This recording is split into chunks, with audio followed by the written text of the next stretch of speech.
Equity investors care about corporate earnings. The stocks are a little overheated here going into earnings season. We're risk on right now as we start 2026. The markets, I think, have correctly gravitated to the positive fundamentals. We're just going to have a more sensitive market. This is Bloomberg Surveillance with Jonathan Ferro, Lisa Abramowicz, and Annmarie Hordern. Live from New York City this morning. Good morning, good morning. For our audience worldwide, Bloomberg Surveillance starts right now. Coming into Tuesday, coming off all-time highs. Equity markets shaking off the politics, putting together back-to-back records. As JP Morgan is kicking off earnings season for the big banks on Wall Street, economists are waiting for the latest read on inflation while the door is closing on another rate cut. We get the December CPI coming out at 8:30 a.m. Eastern, and to me, this is going to be the key moment of the morning, in part because what we have gotten over the previous two readings was so messy. And people are wondering whether you get sort of a rebound effect here. If you do get a more robust inflation read, does that put the kibosh on some of the complacency that we're seeing in the markets, because it really reintroduces Fed rate risk at a time when the Fed is very much in the hot seat? JP Morgan is saying no more rate cuts for the rest of this year. You were in the room with the New York Fed President John Williams just yesterday. He's not signaling anything anytime soon. No, and when it comes to inflation, he thinks it's going to be 2.75% to 3% peaking this year. And then next year, he says we're going to hit our target of 2%, and also sounding very optimistic about the path of the U.S. economy. Then he spoke to reporters yesterday. Mike McKee was in that little huddle, and he said that he didn't think there was, quote, strong pressure one way or another to do anything when it comes to monetary policy. So basically, the door is really closing for a rate cut this month. Inflation data, 8:30 Eastern time. Before we get to that, we've got some earnings to talk about. Delta Airlines in the mix. JP Morgan later this hour. The bank stocks have been on an absolute tear. Last year, up by 29%. The year before, up by 33%. Part of these gains is the reason why the bar has gotten so high, and the reason why people are not looking for how high the net interest income is going to be or what the projection is for the full year, but how worried they are about credit card fee caps and whether they're going to talk about the politics of the moment and how that can potentially restrain their business model. Why are we putting disproportionate focus on this? Because ultimately, they have been given a silver platter to deregulate, to do well, to compete better with some of these asset managers. And suddenly, the president who actually gave them all these things is starting to give a sense that maybe he's going to take the punch bowl away, and that's what people want to hear about. And the president calling Senator Elizabeth Warren. You know, when you have moments like these, when populist policies are rising to the front, you have in politics very unusual bedfellows. Well, here is one. Elizabeth Warren and Donald Trump are trying to work together to cap credit card interest rates at 10%. I cannot wait to hear what Mr. Diamond has to say about that. I think we can go one step further. Need to talk about the politics of low hiring as well. You hear a lot about productivity. These banks squeezing out more revenue from fewer and fewer, potentially, employees. That's going to get more and more complicated as the years go by. More and more complicated politically and perhaps for the bottom line. And this is the era of job cut announcements. We saw that from Citigroup yesterday, coming out saying that they were going to cut about 1,000 jobs. BlackRock also announcing some efficiencies of scale. How do these big companies message this at a time of that low hire, low fire dynamic? This is normally the time when these layoff announcements do come, but efficiency has a very different tenor in the era of AI. There's always something to worry about. Stocks, record highs on the S&P 500 at the close yesterday. This morning, down by not even 0.2%. Coming up this hour, Max Kettner of HSBC with stocks at all-time highs. Former House Financial Services Committee Chair Patrick McHenry on the Fed drama. And Gerard Cassidy joins us from RBC as JP Morgan kicks off bank earnings later this hour. We begin this hour with stocks close to record highs ahead of bank earnings and the latest inflation print. Max Kettner of HSBC seeing upside ahead, writing this. Here's the quote. There's little we can see to deter us from our almost maximum bullish stance on equities and our broad-based risk-on stance in our tactical asset allocation. Max joins us now for more. Max, welcome to the program. Bullish, very, very bullish. What's behind and what anchors that very bullish view? Yeah, good morning, John. I think the next bullish catalyst is probably what you guys have just been talking about, the earnings season. When we look at the reporting season expectations for the US large caps, they are actually down sequentially. Consensus is expecting a sequential decline, a quarter-over-quarter decline in earnings. And in fact, when you strip out tech, that is more than a 5% decline in earnings expectations and bottom-up earnings expectations. You know, consensus says 8 of the 11 S&P sectors will decline in terms of earnings quarter over quarter. So with such a very, very low bar to beat, with such a setup in terms of earnings expectations, there is a very decent chance that even the really high earnings beat rates that we've seen in the last 2 quarters will perhaps also be exceeded once again now in Q4, that we might see an even better earnings season this time around. And that really, from an earnings perspective, should again give us the next sort of bullish catalyst in terms of upside, I think, particularly for not only equities, but really for risk assets more broadly. Max, that earnings pillar, is that enough to insulate this equity market from the headline bombs coming from the White House of the last week or so, from the populist twist in a midterm year? Yeah, I think it is, because let's be honest, when we look at the last 8 months, I think the last 8 months since Liberation Day, since the first U-turn from the US administration, I think what we should have learned is how little actually the geopolitics and the political side of things matters for the headline indices, right? It might matter for some regional allocation, let's say within emerging market debt or within emerging market equities, fine. But from a headline asset class basis, it actually really doesn't matter that much. What matters, and what mattered the last 8 months, was that the earnings beat rates in US large caps were the highest since COVID. What mattered that the Fed was still cutting rates, that we had a bit more disinflation coming through, that the Fed was comfortable with cutting rates more. That was allowing rates vol, FX vol, to decline further. That was allowing the dollar to stay pinned down. That did allow then emerging market rates, emerging market equities to rally. What did matter was the AI story, the AI capex story, that the capex estimates got revised higher even more. So what I would say, when we look at the politics and the geopolitical side of things, I think in the last 8 months, what we really should have focused, instead of the politics, we really should have focused on the numbers instead. And those numbers, when we look at the Q4 reporting season, with that setup, with such a low bar to beat, I think that's a really, really good setup to continue ignoring the politics. Max, the politics is part of the earnings story, though. And this has to do with the green light that we've seen from the White House to go explore and develop as much AI capabilities as possible. And frankly, the deregulatory push that we've seen when it comes to big finance. So at what point are you worried that that politics will take the punch bowl away in the face of a lot of changes when it comes to a focus on affordability? Yeah, I don't think that's quite the time yet, because let's remember what's happening now in terms of the politics and in terms of, again, the numbers, the actual impact for growth, whether that's on the earnings or on the top downside. We're probably going to see the biggest positive fiscal impulse now in the first quarter, with the tax reimbursements coming in February and April. You know, you were just talking about the deregulatory stance. Of course, some of the OBBB capex incentives, that is also very positive for AI. That might also lead to another upward revision of hyperscalers' capex plans. Again, all of that is pretty positive. Where I start to perhaps be a little bit more concerned is when we talk not about 2026, but when we talk a little bit further out, when we go from 2026 to 2027, is there a risk that from 2026 to 2027, perhaps the delta in AI capex and hyperscaler capex is starting to be negative? That the fiscal impulse, which is hugely positive now, is starting to be negative? That maybe even if the Fed cuts rates, you know, maybe we're going to start pricing in some rate hikes next year.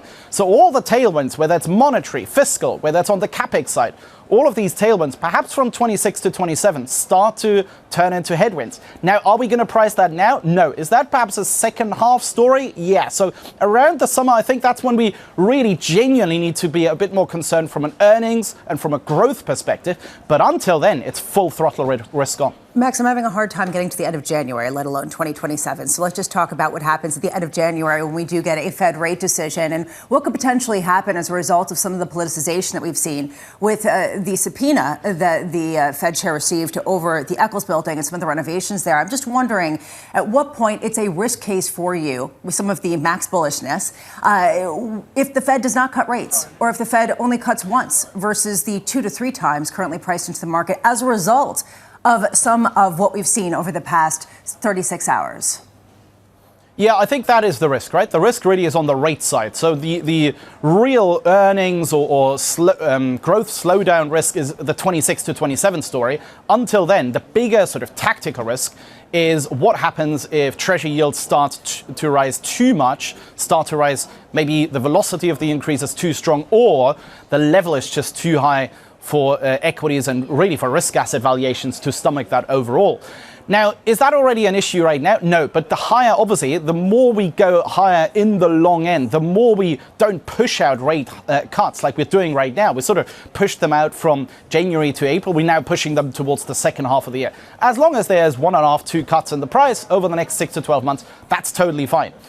But again, I don't think it's really that much related to the subpoenas or to the DOJ. It's much more related to the inflation and to the labor market story. If, for example, the January and the February CPI or labor market data tells us, look, the unemployment rate is suddenly no longer at 440 from the 460 that was anyway revised, but suddenly it's going to be 420, 410.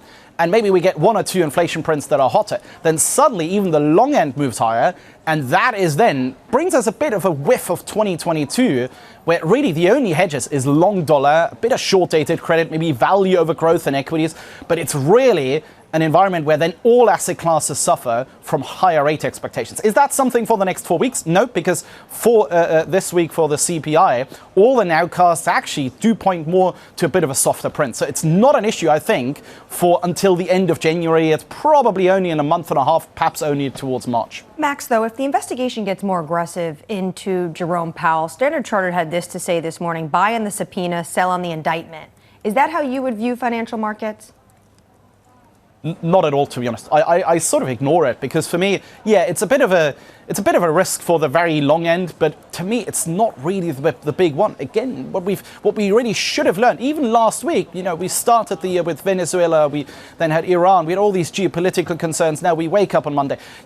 When you look at equities, you look at IG spreads, you look at high yield spreads, or you look at emerging market, look at all the vol measures, look at VIX, look at rates vol, FX vol, you would barely know that these sorts of things have happened in the last week and a half. So from a market perspective, I just don't really think they're enough to deter really the earnings, the corporate strength we have, the margin strength we have. Look at the margin strength of large cap. Look at the divergence between mega cap, large cap profitability right now in the US and the overall economic or economy-wide margins, which is anyway already strong in the US, but the large caps come on top of that.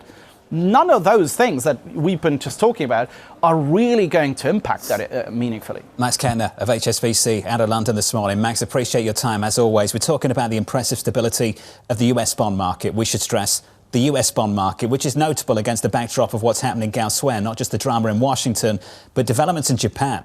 As we see reports over the weekend and coming into this week about a snap election by Takaichi and these moves. Nikkei 225, equities rallying aggressively, but it's the move in bonds and foreign exchange that really gets your attention. 10-year government bond yields in Japan up by close to 8 basis points. Yeah, and what some people are suggesting is it's really going to take an act by the Bank of Japan to come in and stabilize this market, because we have seen this sell-off continue. You see the yen at the weakest versus the dollar since July 2024. Why? Because evidently people worry about the deficit over in Japan. They worry about growth, especially given how low rates have been, and it raises a question of who the ultimate buyer for the United States will be. I am watching Japan very closely. If you're worried about rates breaking out, sure, it's not happening in the US, it's happening elsewhere. Exactly. And that combination of yen weakness, 6 days of it now, together with higher bond yields, should concern Japanese policymakers. Yeah, which is the reason why Takaichi has really taken a hands-off approach with the Bank of Japan. The whole idea of central bank independence is very important there to try to get credibility. Whether it's working or not will remain to be seen, because ultimately it does also depend on the fundamentals there. Dollar yen just short of 159. For the broader equity market here stateside, equities a little bit softer. We're down 0.1%. Later this hour, numbers from JP Morgan, earnings from Delta Airlines. With an update on news worldwide with your Bloomberg brief, let's cross over to Vonnie Kwon. Hey, Vonnie. Good morning, John, and thank you. Donald Trump vowing to impose a 25% tariff on goods from any country doing business with Iran. The president posting on Truth Social the new duty is, quote, effective immediately. The move could disrupt major U.S. trading relationships, countries including India, Turkey and China. Global central bankers are throwing their support behind Fed Chair Jerome Powell amid increased pressure from the Trump administration on Powell. Central banks, including the ECB and BOE, said they, quote, stand in full solidarity with the Federal Reserve and the chair. Their support comes after the Fed was served grand jury subpoenas from the DOJ threatening a criminal indictment. UBS CEO Sergio Ermotti planning to step down in April of 2027, according to the Financial Times. The FT reporting the board has yet to finalise his exit.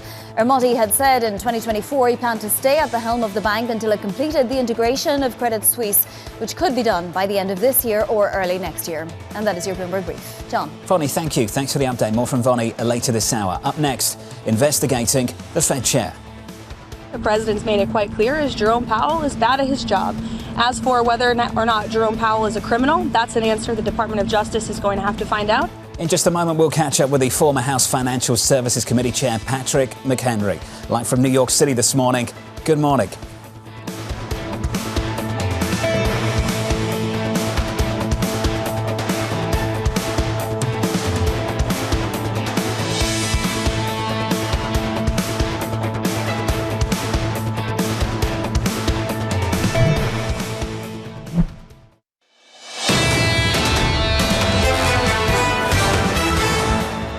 Live from New York City this morning. Good morning to you all. What an hour we've got coming up. Earnings from Delta Airlines, from JP Morgan, and then a few hours away, we'll get an inflation print at 8:30 Eastern Time. So look out for that through the next 24 hours or so. And if you want a little bit extra, the president's speaking later this afternoon, I believe 2 p.m. Eastern Time. Yep, he'll be touring a plant in Michigan and then speaking at the Economic Club of Detroit. Last night, he talked about electricity being a big issue. We are once again in an election year, so you're going to hear a lot more, I'm sure, of ideas thrown at the wall that are very populist, very similar to what we heard when he was campaigning in 2024. We've seen quite a few of them in the first 2 weeks of the year, at least. For the equity market, doing okay. Back-to-back all-time highs on the S&P 500 this morning, down by 0.1% on the S&P. On the Nasdaq, down by 0.3. Under surveillance this morning, investigating the Fed chair. The president has every right to criticize the Fed chair. He has a First Amendment right, just like all of you do. And one thing for sure, the president's made it quite clear, is Jerome Powell is bad at his job. Interest rates should be lowered. As for whether or not Jerome Powell is a criminal, that's an answer the Department of Justice is going to have to find out. And it looks like they intend to find that out. So here's the latest this morning. The White House facing growing backlash from Republican lawmakers after the DOJ threatened the Federal Reserve with a criminal indictment. Joining us now is Bloomberg's Tyler Kendall. Tyler, a lot of people on Capitol Hill pushing back.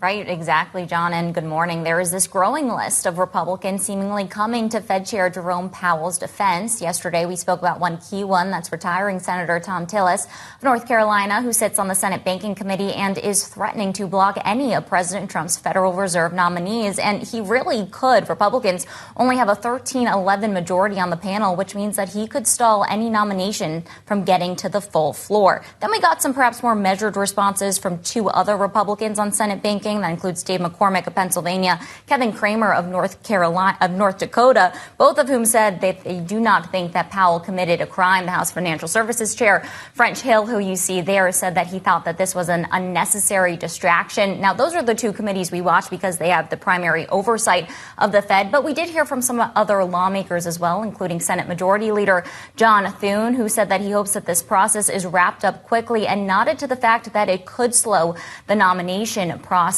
And then also worth mentioning, it appears that Powell spoke directly to some lawmakers after Senator Susan Collins of Maine and Lisa Murkowski of Alaska both said that they had one-on-one conversations with him in the past few days. Now, as you heard, the White House is maintaining that President Trump did not have knowledge of nor ordered this investigation. As a person familiar with the matter tells us here at Bloomberg News that the U.S. Attorney General for the District of Columbia, Jeanine Pirro, greenlit these subpoenas without seeking prior approval from her bosses at the Department of Justice. Our reporting indicates that she plans to forge ahead with the investigation after she posted on X yesterday claiming that her office reached out to the Federal Reserve multiple times with a request for information but did not hear back. John, very quickly, the broader political context to keep in mind here is that this is just the latest in what has been a series of moves of Republicans on Capitol Hill going against the administration. In the last week, we saw the Senate advance a war powers resolution in Venezuela curbing President Trump's authority there,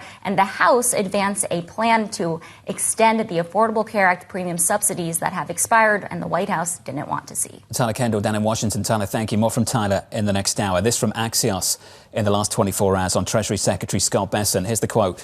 The Secretary isn't happy. He let the President know.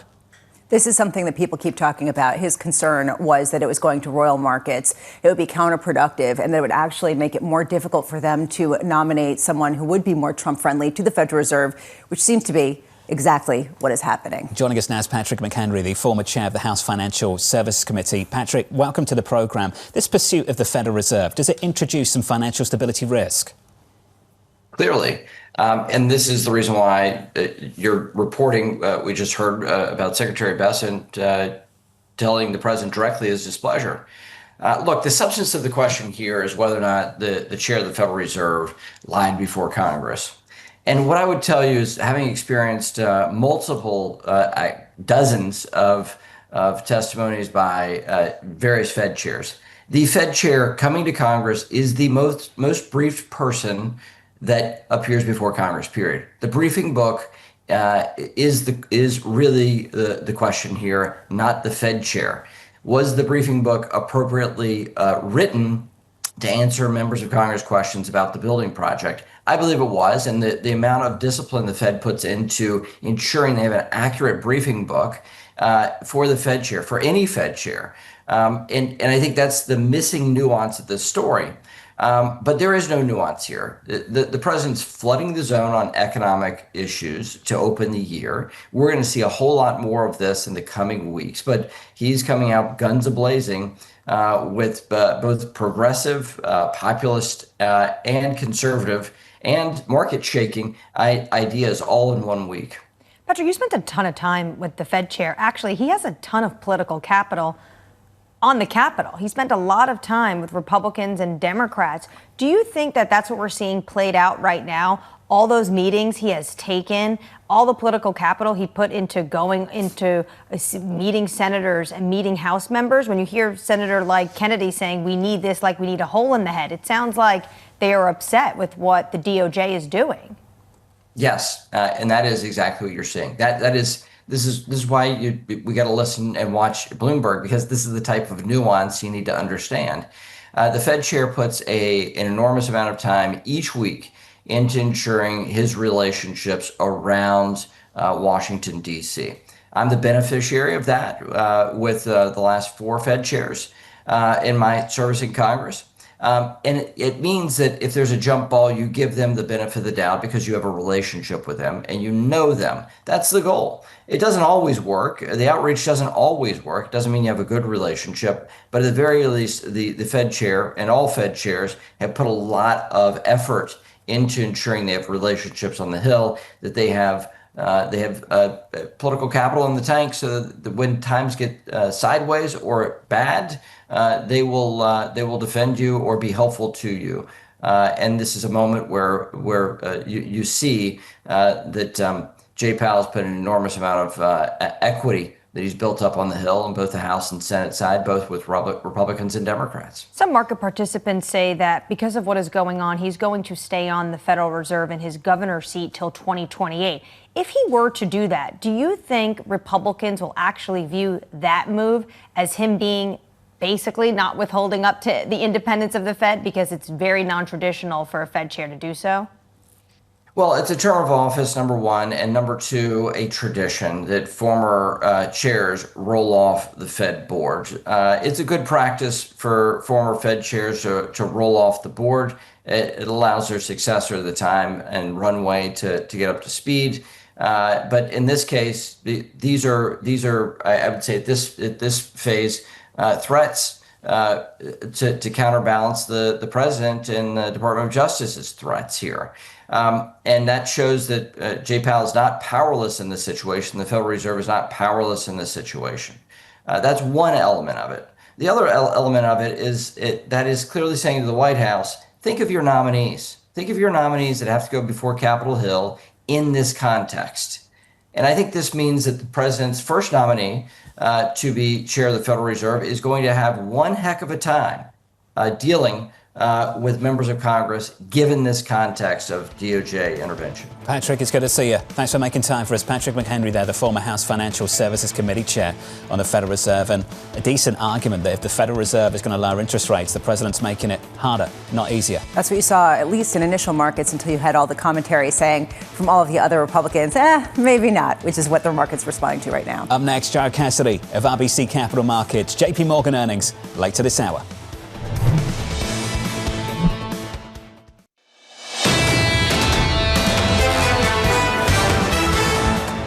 3 days, no losses on the S&P 500, back-to-back all-time highs. Equity futures this morning on the S&P negative by 0.1% on the S&P 500, on the Nasdaq down by 0.25. In the next 15-20 minutes, we'll have numbers from Delta and earnings from JP Morgan. In the meantime, let's get you some morning movers and cross over to Yahira for more. Hey, Yahira. Hi, John. We start with Intel and AMD. Both shares are up in the pre-market after KeyBank upgraded both to overweight, saying the chip makers have largely sold out of their server CPU in 2026. And as you can see, Intel getting an even bigger boost, up 3.7%, due to the analysts citing a major design win with Apple. Moving on to another company in the chip space, that is Synopsys. Those shares are down nearly 3% in the pre-market after Piper Sandler downgraded it to neutral from overweight. Analysts there say growth could slow as chip makers focus more on AI and data center chips, and they say that could hurt Synopsys'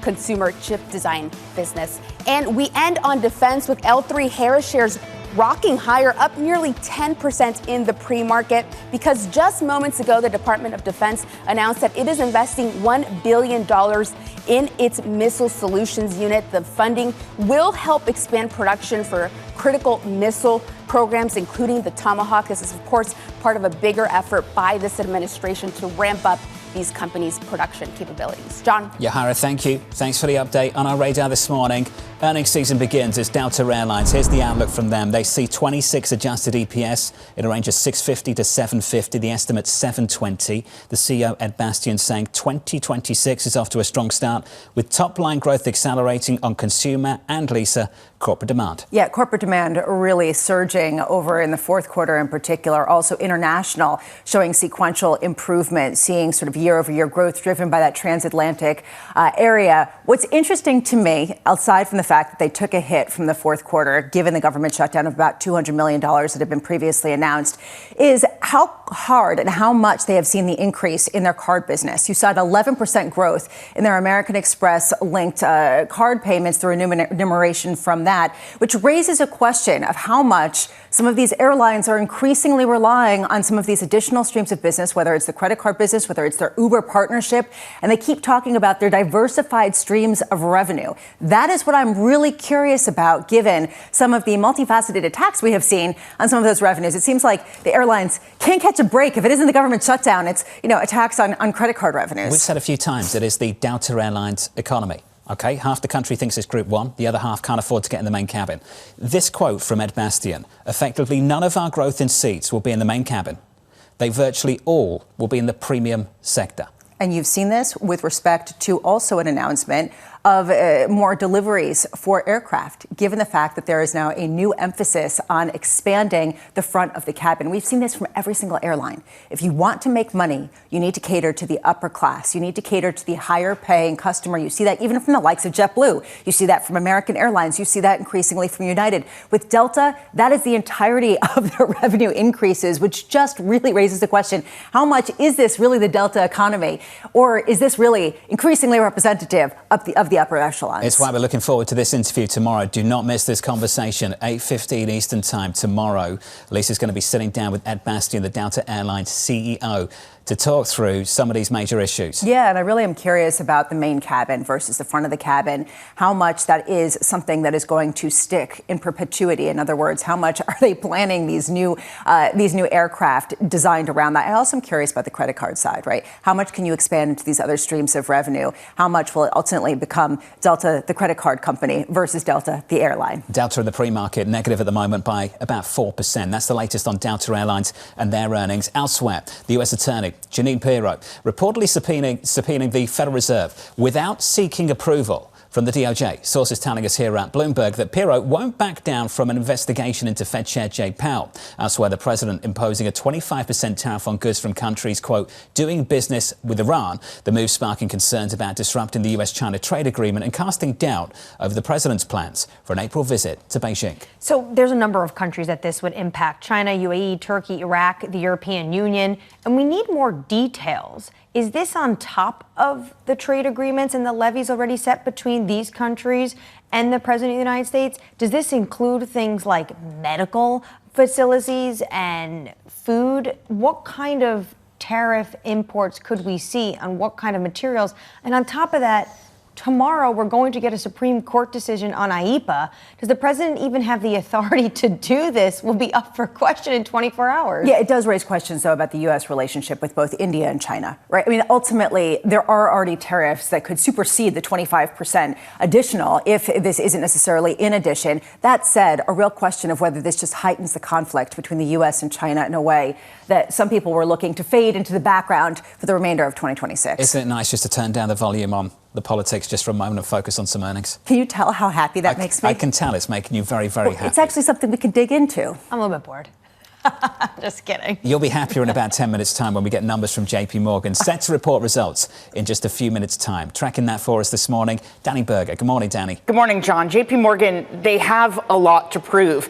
Yes, it's the most profitable bank, but that means it's also one of the most expensive. Valuations are near the highest in a decade. And there are some lingering questions that will either prove or disprove JP Morgan's ability to stay there. One, it's a lower rate environment. We are expected, I guess there's a question to how many cuts, but maybe to get cuts after already getting them for 2025. So as the rates-driven business starts to ebb, is the expected boom in deal making enough to supplant it as a growth driver? Already, JP Morgan has been at the forefront of some of the blockbuster deals in 2025, providing a $20 billion debt package for EA's take private, the largest in history. How do they position themselves for this year with more blockbuster deals like a rumored IPO of SpaceX on the docket for this year? Now, the other big question, and it's one, John, that you all have been addressing this morning, what does consumer lending look like? Yes, for the normal reasons, the health of the economy. What do issues like loan losses and how they're using and paying off credit cards of the American public? But how do they change things with a desire of this president to cap rates at 10% for the credit card business? Truist has said that for all these banks, it would make credit card businesses unprofitable. And I should remind everyone, the timing couldn't be worse. JP Morgan just last week announced that they would be taking over the Apple credit card from Goldman Sachs. Are they going to live to regret that deal? So all the color from Jamie Dimon when the earnings call begins at 8 a.m. for media, 8:30 a.m. for analysts. A lot of things for him to answer. Danny, stay close. When those numbers drop, we'll come over to you. Danny Berger there, tracking the story out of JP Morgan this morning. Gerard Cassidy of RBC expecting strong results from the sector overall, writing, we expect higher total revenues, offset in part by higher provisions and higher expenses. We remain positive on bank stocks over the next 12 months. Gerard joins us now for more. Gerard, welcome to the show. We kicked it off this morning by talking about the performance of some of these banks. The KBW Bank Index up almost 30% last year, up more than 30% the year before. Just how high is the bar for these players this year? John, it's a very good question, and it kind of is reminiscent to me of the mid-1990s. If you go back and look at 1995 through 1997, the bank stocks clearly outperformed the S&P in those years and was up similar performances to what you just referenced recently. The outlook is still setting up very positive, putting aside this credit card issue that you guys have just referenced. But the outlook is very positive for the banks when you consider the real GDP growth probably comes in this year, maybe around 2%. But more importantly, loan growth has picked up. Every Friday, the Federal Reserve releases what we call the H8 report. The loan growth at the start of the year, that report was showing year-over-year loan growth for the industry at about 0 to 1%. Last week, when it came out, we're showing loan growth 5 to 6%. So clearly, going into 26, much better loan growth outlook. Second, you also have a steepening yield curve. If we see the Fed cut 25 to 50 basis points by June and the 10-year stays over 4, it's been 20 years, John, since we've had a Fed funds rate at 3% with a slope of 75 to 100 basis points on the positive side. So the outlook to us in credit, you guys mentioned it a moment ago, credit is benign. Credit quality is good. So overall, they're overcapitalized, going to be buying back stock. And most of all, you're still going to get regulatory relief in 2026. Gerard, to build on John's point here, there is this issue of the banks and messaging at a time where increasingly people are looking for populist messages in politics. They're talking about capping interest rates. If you have banks that come out with unprecedented net interest income, with unprecedented revenues, talking about how much they're making as a result of the deregulatory trend, does this become a political liability? Does this put them potentially on the hot seat to have some of the candy taken back? Lisa, it's a good point. It puts the spotlight on them because the profitability for the industry is very strong. If you look at the FDIC data that comes out every quarter, third quarter profitability for the U.S. banking industry, when you annualize it, is at a record high. So you're right, it does kind of put a spotlight on the banks. However, obviously the banks are not holding back from lending. They're very engaged in growing the economy. You might remember Secretary Bessent in February of last year came out and said that this administration was going to loosen the corset around bank regulation to have the banks more engaged in the U.S. economy to help spur the growth of the economy. And that's what they're doing. Gerard, as they loosen the corset, I wonder how much they're actually just eating into the business. I'm talking about the big banks eating into the business of some of the private asset managers versus actually meeting an increased demand for credit. In other words, is this sort of an optimistic read on the economy, or is this an optimistic read on banks that are actually more able to compete with the private sector? Lisa, it's a good point, and I would say it's both. When you take a look at this loan growth that I just referenced, clearly the banks are lending. And we have to remember, banks are in the business to lend money, and that's what they're doing. They also obviously have diversified their revenues to manage money and also to be involved in the capital markets. But it's interesting, when you take a look at the growth in loans, it's been quite remarkable in the fourth quarter. And I think you're going to hear this year, because obviously fourth quarter results being released today will give us guidance for the 2026 year. And I think you're going to hear that the loan growth outlook is more robust this year than it was a year ago. We'll look for that in just a moment. Happy to say you're going to stay close and break down these results with us. Gerard Cassidy of RBC. In about the next 5 minutes or so, we should get these results from JP Morgan, so stand by for that. For now, let's get you an update on stories worldwide with your Bloomberg Brief. Here's Vonnie Quinn. Hey, Vonnie. Hey, John. Thank you. So Delta Airlines then, shares falling in the pre-market. The company posted mixed results for the fourth quarter while forecasting better than expected adjusted earnings for the full year. CEO Ed Bastian saying, quote, 2026 is off to a strong start with top-line growth accelerating on consumer and corporate demand. Coming up tomorrow, Lisa will be sitting down with Delta CEO Ed Bastian at 8:15 Eastern. Bank of New York Mellon topping earnings estimates for the fourth quarter, results driven by gains in fee revenue and interest income. CEO Robin Vince saying their strategic roadmap is paying off as the firm eyes further growth in AI and digital assets. BNY teamed up with Google Cloud in December to launch its AI platform called Eliza, named after Alexander Hamilton's wife. Google is entering into a multi-year deal to power Apple's AI technology, including Siri. Terms of the deal were not disclosed. Bloomberg reported late last year that Apple was planning to pay about $1 billion a year for the service. Google Tech will help support a new version of Siri due this year that was previously delayed by development snags. And that is your Bloomberg Brief. John. Hey, Vonnie, thank you. Promised you those numbers from JP Morgan, so here they are. This comes from Jamie Dimon, the CEO. Each line of business performed well. You can judge for yourself. Fixed sales and trading revenue came in at $5.38 billion. The estimate was $5.27. Equity sales and trading revenue came in at $2.86. The estimate was $2.7. And for the investment bank, $2.55 billion was the revenue number. The estimate was $2.65. Yeah, also talking about an increase in loan loss reserves, a $2.1 billion net reserve build. At the same time, there's a real question about whether this is actually them taking more risk. And traditionally, Jamie Dimon has been very conservative, so it might not be about cockroaches. Also talking about how they're excited to become the new issuer of the Apple Card. So I'm very curious about what they are bringing on from Goldman Sachs and how they plan to make that profitable. Looking for some guidance as well from these big players. We'll get to all of this in just a moment. The early move in the pre-market, the stock lower by about 0.1%. Up next on the program, a high bar for the big banks. The stocks are a little overheated here going into earnings season. It's the highest bar that I can think of since 2021. So we're of the view that you could get a sell the news event. Expectations are super high going in. JP Morgan kicking off big bank earnings. That conversation up next.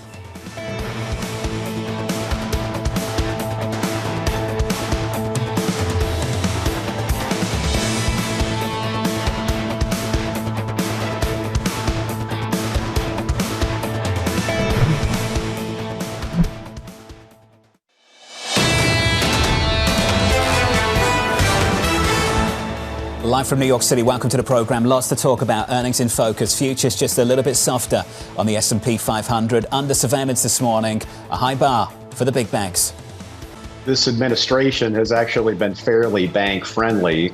as it relates to regulatory reform, which has been a positive. Stocks are a little overheated here going into earnings season. It's the highest bar that I can think of since 2021. So we're of the view that you could get a sell the news event in what is going to be, we think, a pretty good quarter, actually one of the best quarters we've seen in some time. But again, expectations are super high going in. Danny Berger, expectations are super high. How did JP Morgan do? It looks like they met the bar for most of these results, John.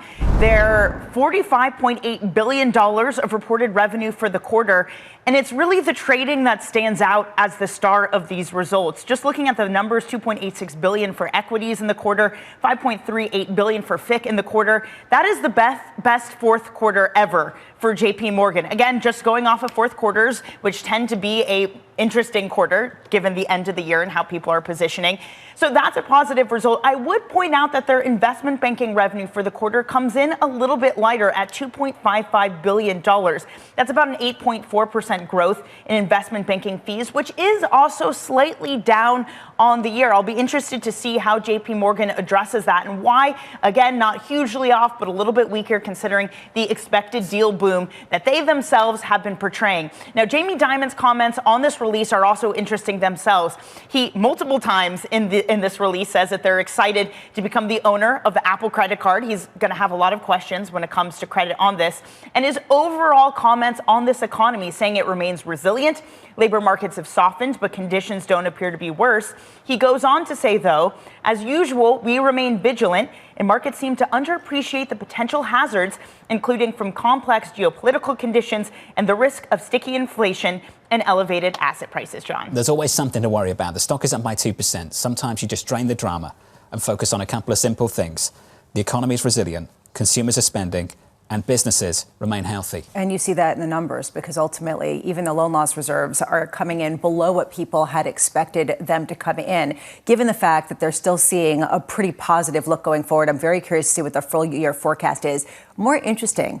Yes, they're focusing on the Apple card, but that slight miss in investment banking revenue and debt underwriting and equity underwriting raises a question of how competitive this landscape has gotten and raises some questions about the likes of Morgan Stanley and Goldman Sachs. I'm very curious to see what they report. Danny, stay close. We'll come back to you in just a moment. I want to bring in Gerard Cassidy of RBC. He's still with us. Gerard, is it that simple? The economy is resilient, consumers are spending, and businesses are healthy? John, you said it very well. It's been the theme that we've been recommending to investors is what you just said, and JP Morgan's numbers put this up here. And we were talking a moment ago about the steepening of the yield curve. One of the things that caught was that their net interest margin, which was 2.45% in the third quarter, went to 2.54% in the fourth quarter. This is going to impact all of the banks. And that's my point. It's been 20 years, as I was mentioning a moment ago, that we've seen this kind of environment. And investors don't remember that. And this is a very good environment to lend money. And that's what, of course, JP Morgan does and its peers. On the investment banking side, though it was a little weak, we have to remember the shutdown. The government shutdown affected IPOs and other types of activities. So I think we'll hear on the call about the pipelines being strong going into the first quarter. Gerard, it used to be that JP Morgan kicked off earnings season and people would say it would set the tone for the rest of corporate America. And then big tech took the helm and started to change that narrative some.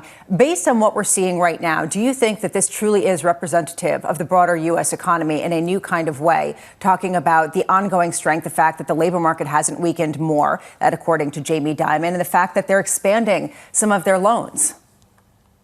I think it is, Lisa, and it's an interesting point because, Bank of America as well, both of these companies are very sizable banks, and they have a good pulse on what's going on in the U.S. economy, both from the consumer and the corporate side. And so they can see the trends in their consumer business on delinquencies, on payment rates. They also see the demand not only from consumers, but from corporates. And so I think it is representative. It's a very good representative of the health of the economy, since both, we'll find out later in the week about Bank of America or JP Morgan, they have a good pulse, a good feel for the pulse of what's going on in the U.S. economy. And as you point out, John, he pointed out, Jamie Dimon, that it's resilient right now. Just getting the forecast from JP Morgan. Let me jump in, Gerard. So they're seeing 2026 net interest income of about $103 billion. Lisa, the estimate was 100.38. billion. So all these things to worry about, and then JP Morgan does what JP Morgan often does. Yeah, JP Morgan does JP Morgan. Okay, let's just put that into perspective. $103 billion. I don't know if that's a record. I'm pretty sure that is a record. We saw something like $90-something billion the last time around. $103 billion is the market cap of a lot of companies. That is just their net interest income. It is amazing how huge these banks are and how they continue to get bigger and more profitable in this current environment. Gerard, can you just frame that number for us? $103 billion for 26 net interest income. John, that's a very large number. It's better, I think, than expected. It's certainly higher than our model. But it also shows that, and we'll again hear this on the call, it takes into account net interest income, of course, is going to be driven by earning asset growth, which is made up of loans and securities. And as I was pointing out, we see this loan growth really has picked up. And then second, the margin. And if the yield curve steepens further, the margins will get higher. And that's the thing. We've been living in a real challenging environment for banks. And with this regulatory relief, the banks are going to see, I think, better loan growth. And then if the yield curve steepens, we're going to see better margins. So I think overall, this is very reflective of the industry and not just for JP Morgan. Have you got a top pick for us this quarter, Gerard, as we work our way through this? I think we could take a look at the regional banks. U.S. Bancorp is one to take a look at. They'll benefit from these trends. Also, M&T Bank is another regional bank that should also have a good outlook for 2026. Gerard Cassidy of RBC. Gerard, thank you, sir. Appreciate it. Stock is higher by more than 1%. Lisa, that's quite a number. I'm looking right now at the previous net interest income. For full year 2017, it was $50 billion. That is less than half of what they expect coming this year in terms of net interest income. So yes, it would be a record. And the exponential increase that we have seen over the past number of years is just truly remarkable. Danny's still standing by. Danny, the bar seems to be getting higher, not lower for these players ahead of the big earnings story of tomorrow and the day after. I was going to say, JP Morgan already stands at the most profitable bank. And here it is talking about net interest income that is surpassing most estimates. One of the things in their 2026 outlook I was just looking through that also I think will help calm some investor fears are the expenses. We heard from Marion Lake a couple months ago saying that 2026 expenses would be $105 billion. With this outlook, they have kept it at the same. So they primed this market, letting them know that expenses would pick up. And maybe it is that investment that's helping JP Morgan also become a more profitable bank. It is a bank, as many are, that are investing more in AI. So it is these mega trends that they're contending with alongside easing regulation, loan growth that continues to grow, that for now means that results in 2026, the animal spirits are alive and well for this bank. Danny, thank you. Appreciate the update. Productivity is something these banks are all leaning on and keen to highlight. Tomorrow we'll hear from Citi, Bank of America, Wells Fargo, Thursday, Goldman and Morgan Stanley. Yeah, very curious to see their results, whether they also see an increase in net interest income. Interesting how productivity has a different meaning to Wall Street and to Main Street. Productivity to Wall Street is the elixir that will create this non-inflationary boom, and to Main Street, it raises questions about other things like labor markets. It's a decent start for earnings season for Wall Street, that's for sure. JP Morgan looking for 2026 net interest income of about $103 billion. The conversation continues with Lisa Shalett of Morgan Stanley, Charles Mars of Signum, Rheinmetall CEO Armin Papperger and Nouriel Roubini of Roubini Macro Associates. The second hour of Bloomberg Surveillance just around the corner.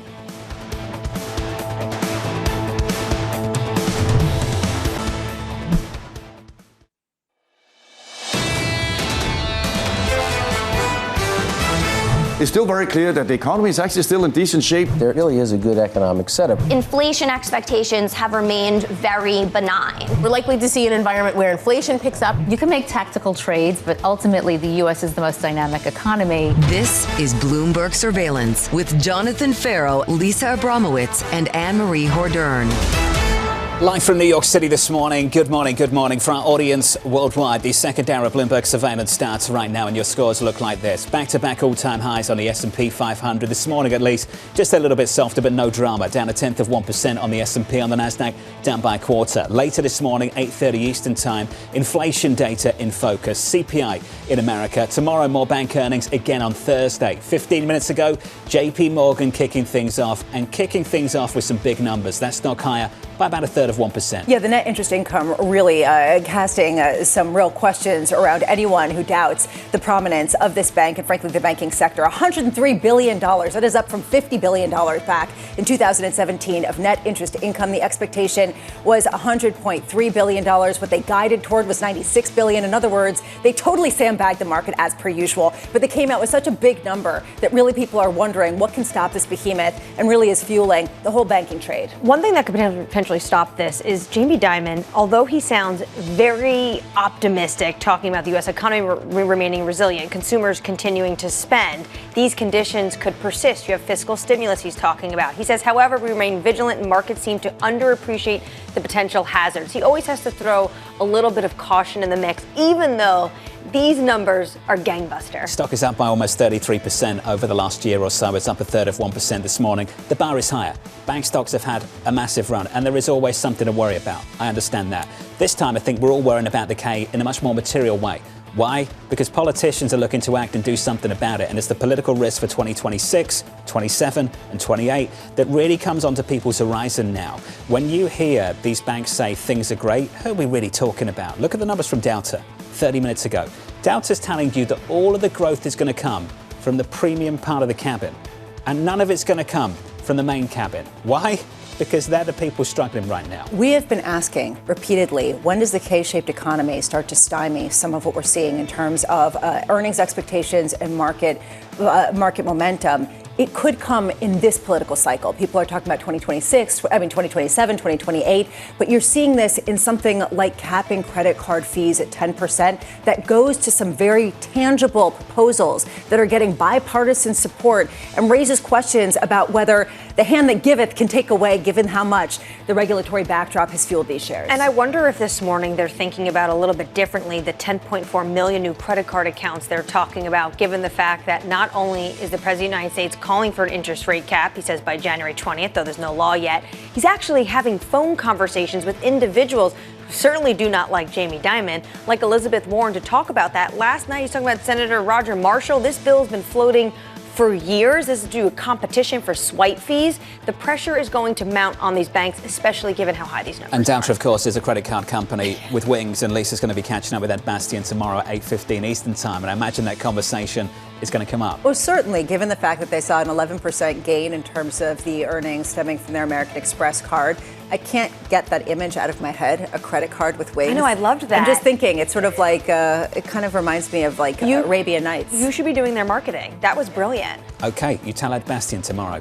You know, I think John I'll might pass be on that looking one. for a job later this year. I think I'll pass. To run marketing at Delta. It's like Red Bull. It gives you wings. Delta credit You're not card. getting out of this so easily, John. You know I'm not what I letting would you do go. at Delta if I was running Delta? Yes. Just make the lounge a little bit more exclusive. It's just become ridiculous. I think that they are doing that. It's I called the Delta One. Lisa It's called Shallett's the alongside Delta. us. Lisa, would you choose to go in the Delta lounge at this point? I don't anymore. Just go to the bar. It's Penn Station. Oh my God! Literally brutal. Violin. If you have to wait, if you have to wait more than 5 to 10 minutes to get into the lounge, it's not exclusive, and I'd rather just go to Shake Shack. There you go. Okay, Right first there of with all, you. you know what? I We're agree. there. But the Delta One lounge is pretty beautiful. And I will also say the restaurants are very nice. You can get to know the locals if you're a frequent flyer. Okay, you can tell which one of us speaking to the CEO tomorrow. Delta's down by 5% in the pre-market. Coming up on the programme, Lisa Shalett of Morgan Stanley as fear fades and risk rallies. Charles Mara of Signum Global as President Trump threatens new tariffs on Iran's trade partners. And Armin Papperger of Rheinmetall as geopolitical risks lift defence stocks. We begin this out with stocks close to all-time highs as JP Morgan kicks off bank earnings season with a beat.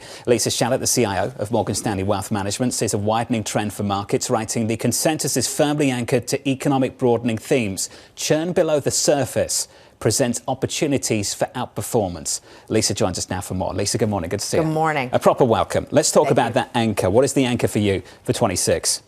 So, look, I think the anchor for us is maybe a little bit different than the consensus. I mean, this call for broadening of the economy, for a cyclical rally, for an almost disinflationary boom, while, you know, some of my colleagues like to talk about that as a non-consensus view, I think it is fundamentally a massively consensus view that is being priced every single day. I think, you know, from where we're sitting, the fundamental issue is really about earnings realization. We're sitting in a market where, what's baked in is an expectation for 14, 15, 16% year-over-year earnings growth. Those are big numbers. They're ambitious in any historic context for a single year.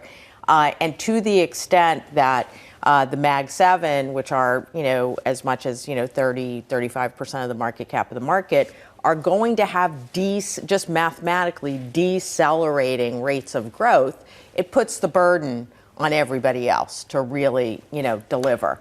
And while I think that there's going to be some sectors, right, potentially like financials, which we think are going to continue to deliver, healthcare, a handful of the industrials, I'm not sure that the whole market, X Mag 7, is going to be able to do those kind of numbers. So, Lisa, this raises big questions about how you play the story this year. Yeah. Passively at the index level or more actively? What are you advocating for? Absolutely. We're active stock pickers this year. Our view is that that passive index with that exposure to the concentration is at risk. Is it the idea that outperformance is going to come from particular sectors or just specific companies that are best positioned to potentially gain market share, particularly if they're bigger and have more economies of scale? Yeah, I think it's a little bit of both, right? So from a sector perspective, I think we would say financials, healthcare, industrials, potentially energy.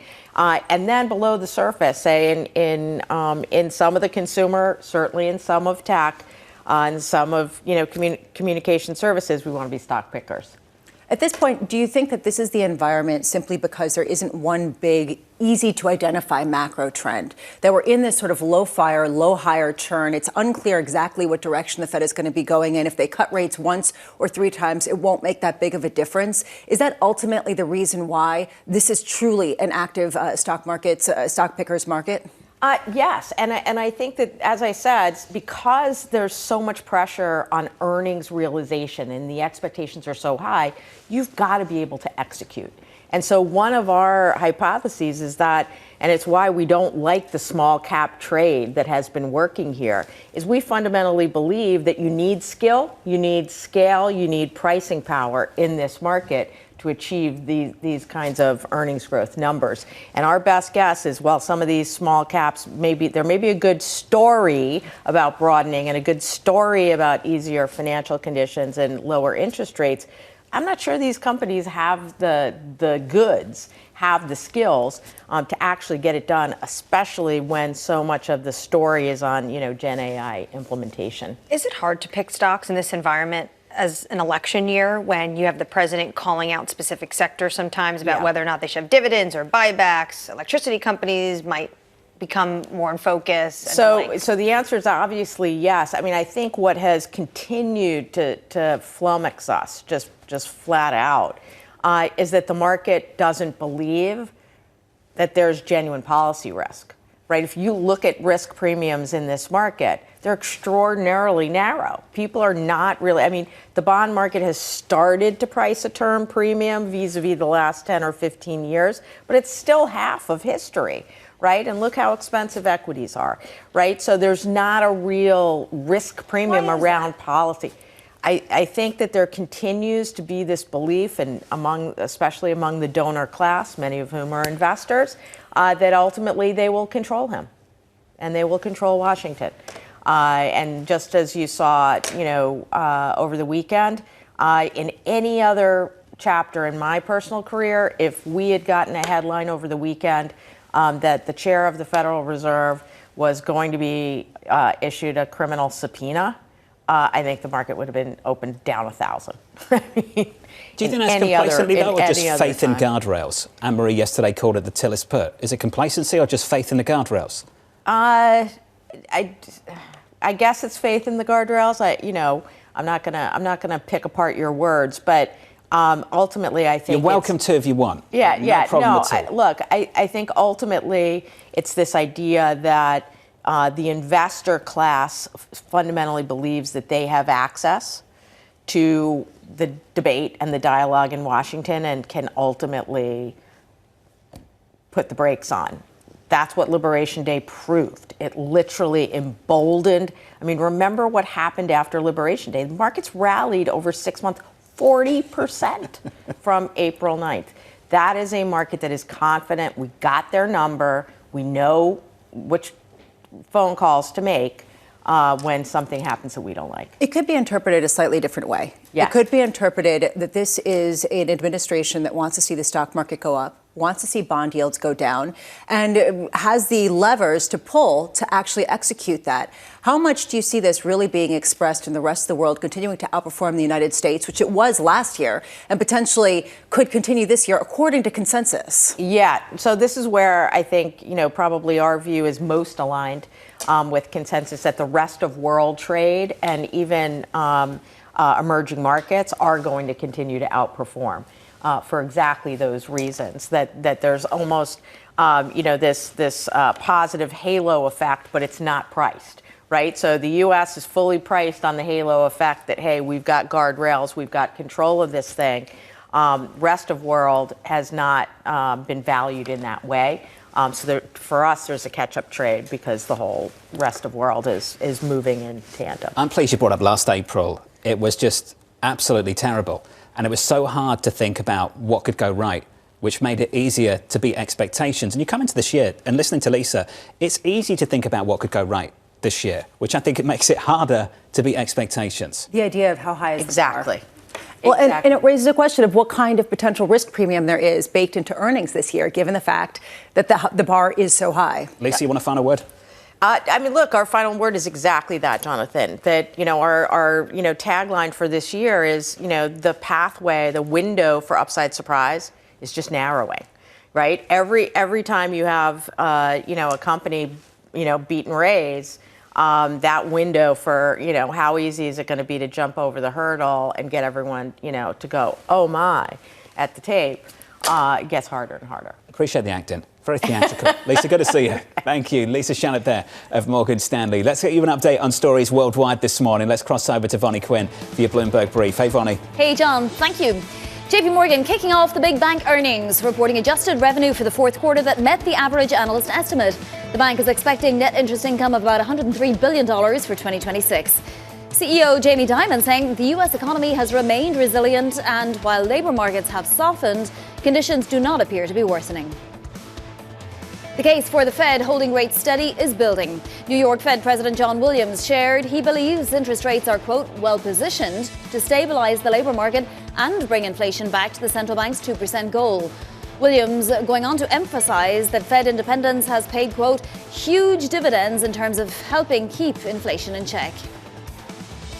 Citigroup is set to cut about 1,000 jobs this week as part of CEO Jane Fraser's push to control costs and boost returns.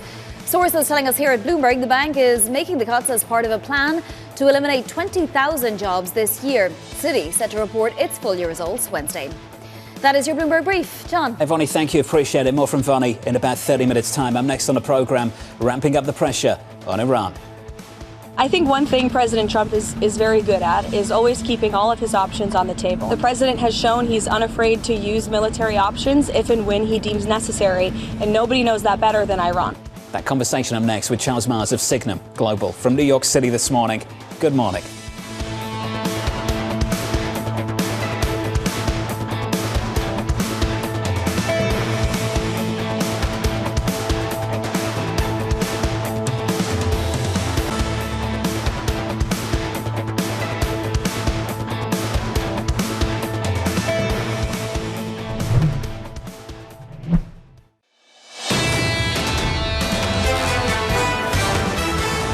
Back-to-back all-time highs on the S&P 500. Futures this morning down by, let's call it 0.1% on the S&P, negative 0.2 on the Nasdaq. Small caps down by 0.2% as well. Earnings in focus in the last hour. We've heard from Delta Airlines. We've heard from JP Morgan as well. JP Morgan in the pre-market higher by 0.7%. Following a tremendous run for the big banks on Wall Street over the last 12 months, and some very, very big numbers coming out of them as they look ahead to the rest of the year. $103 billion. Just to put that into perspective, they had originally guided toward $96 billion of net interest income. The fact that they're talking about $103 billion after they saw something like $50 billion in 2017 highlights how massively this bank has expanded their revenue streams and their profitability, raising a question, is this truly the guide for the rest of the economy and market, or is this the winner-takes-all type of trend? I'm not sure how much weight you should put on earnings day price action, but I do wonder how much information you'd take from this. We've had a 30% plus rally over the last 12 months for this name. Numbers are decent, they're okay. Stock's only up 0.7%. Is that a taste of things to come this week? Well, as we just heard, and I think that it's a great point to bring up, it's a narrower pathway to beating some of the expectations. Last year, there were low expectations, as you were saying. This year, there are much higher expectations, particularly when it comes to financials, which have outperformed to a dramatic degree and have gotten to a pretty big price-to-book ratio relative to the recent past. The question is, can they break out with new streams of revenue, with new efficiencies? Watch this space when it comes to AI and what they plan to do on expenses. Stock is higher by 0.7%. Let's talk about the geopolitics as well. Under surveillance this morning, ramping up the pressure on Iran. I think one thing President Trump is very good at is always keeping all of his options on the table, and airstrikes would be one of the many, many options that are on the table for the commander-in-chief. Diplomacy is always the first option for the president. However, with that said, the president has shown he's unafraid to use military options if and when he deems necessary, and nobody knows that better than Iran. So here's the latest this morning. President Trump imposing a 25% tariff on countries that are doing business with Iran. The move could disrupt U.S. trading relationships with countries including India, Turkey and China. Bloomberg's Tyler Kendall joins us now for more. Good morning, Tyler. Hey, John, good morning. Well, as you mentioned, China is really at risk here. It's Iran's largest trading partner and the largest importer of Iranian crude, which means that this could upset the trade truce currently in place between Washington and Beijing. And we've already heard a pretty forceful pushback from Chinese officials in the wake of President Trump's announcement. With that said, though, it's worth mentioning that China doesn't currently face so-called secondary tariffs over its imports of Russian energy supplies. So we could see another carve-out here. Now, that's led our own analysts at Bloomberg Economics to say that this move would likely have a limited impact, though they do point out since such few countries depend on Iran as a main trading partner, this could result in an incentive to cut ties. President Trump says that this is effective immediately, though he did decline to outline the scope and the implementation of these tariffs. It does just mark the latest escalation threat from this White House after a senior administration official confirmed to us that the president has been briefed on a range of potential military strikes inside Iran, as that he is seriously considering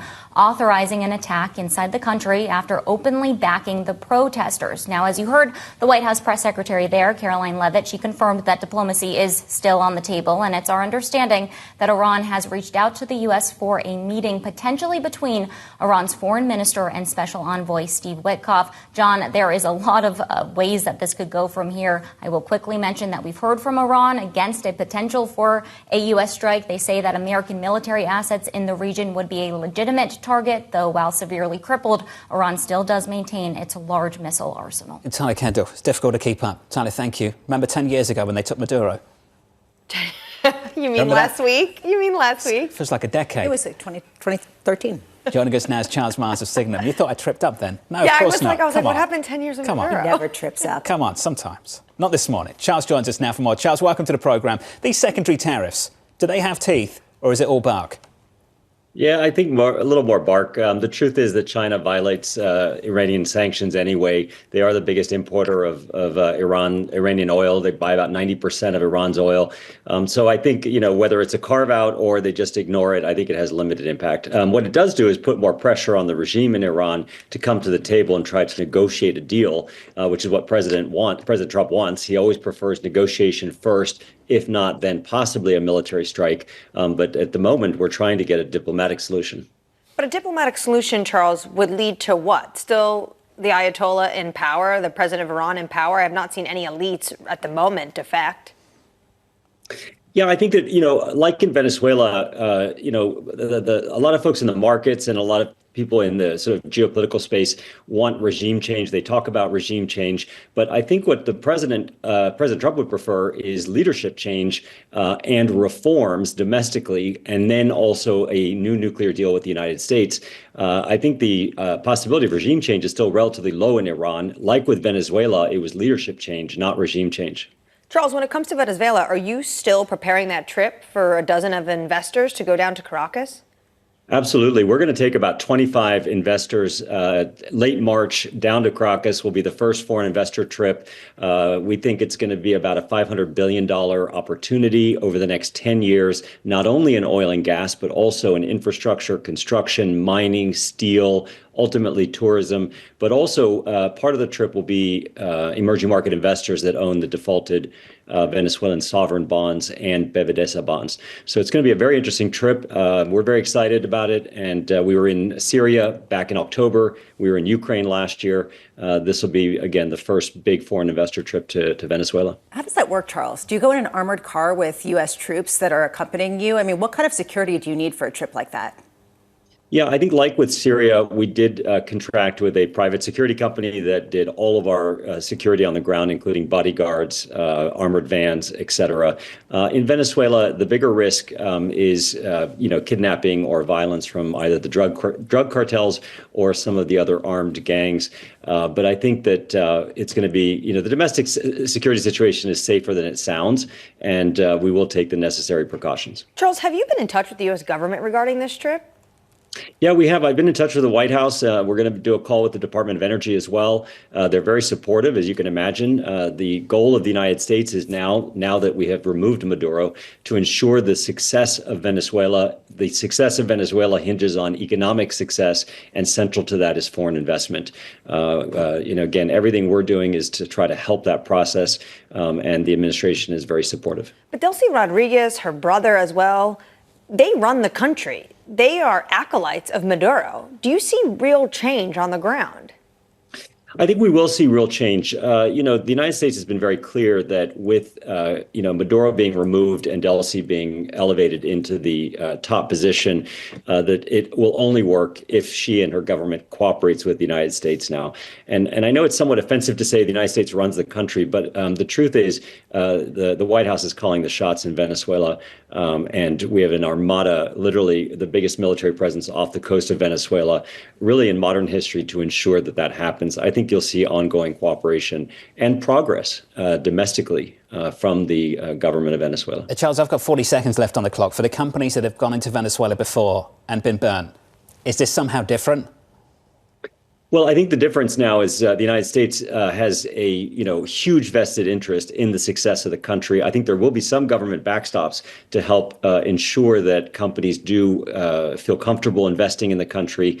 But I would say this is a major political and geopolitical inflection, not only for Venezuela, but for the Western Hemisphere. I'm very optimistic on this. OK, Charles, appreciate your take. Thanks for your opinion this morning. Charles Mars there, Signum Global on Venezuela. Yeah, a lot of people have been pretty optimistic on this, even bondholders. We saw the bond prices of Venezuela absolutely skyrocket, which made me question how many people are going to sell out before you actually have to see all of the hard work that goes into making this come to pass. Nonetheless, a real question about what kind of security is going to be necessary, not just for that particular trip, but just in general for companies to go back to that country. Well, for Charles, he's saying that the U.S. is calling the shots. And from a lot of reporting, people have Delcy Rodriguez, the United States thinks they can work with her, and she's pragmatic. So maybe this is the moment for investors to get in on the ground. We'll have more of the geopolitics in just a moment. We'll catch up with the Rheinmetall CEO, Armin Papperger, as European leaders discuss plans for a military presence in Greenland. Plus, Yahara's going to drop by. She's got your morning movers. Delta sliding on an underwhelming profit outlook. That name is down 5%.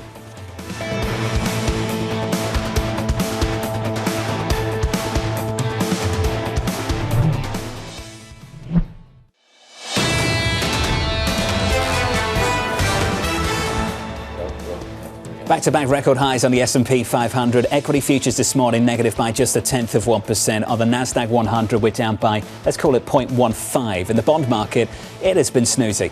Even with the news of yesterday, this Treasury market did nothing. 10-year bond yield still sub 420, 419.89. We're up by, let's call it 2 basis points. And this is notable, even more notable against this backdrop in Japan. Check it out. Reports of a snap election in Japan, the prospect of fiscal stimulus, yields higher across the curve, up by 8 basis points on 10s, on 30s up by 9, on 40s up by 10, and the Treasury market isn't really blinking. Yeah, and honestly, the fact that Japan, they're just like us with a fiscal deficit. And guess what? People are worried about it. And guess what? You are seeing a 10-year and 30-year yield there that are becoming increasingly unmoored in terms of how far yields can go up. A real question about whether that's what we're seeing in the U.S. bond market more than questions about the Fed's independence. All that talk on Monday morning about the South America trade. Japanese equities doing fantastically well, but that move in bonds to see yields higher and the yen weaker for a sixth consecutive session, we said it earlier this morning, that's a problem for policymakers who are pushing on the fiscal pedal, or at least they're going to be, potentially, for the year ahead. Yeah, and it's a problem, and it goes to a bigger question. How do you cater to populist goals, given the fact that there are these fiscal constraints and market pushback? That's something that we're seeing increasingly in Japan, and that's increasingly what we're seeing around the world. That's the latest out of Asia overnight. Here stateside, a big focus on some of the earnings stories. So let's get to a few of them with your morning movers. Here's Yahara with more. Hey, Yahara. Hi, John. Yes, we start with JP Morgan. A bit of a mixed picture there. That's why you're seeing shares in the green, but only by 0.25%. That's because investment banking fees came in below estimates, and that was due to weaker debt underwriting revenue, which was a surprise for investors. But the trading business, what a quarter, with revenue there beating even the highest analyst estimate.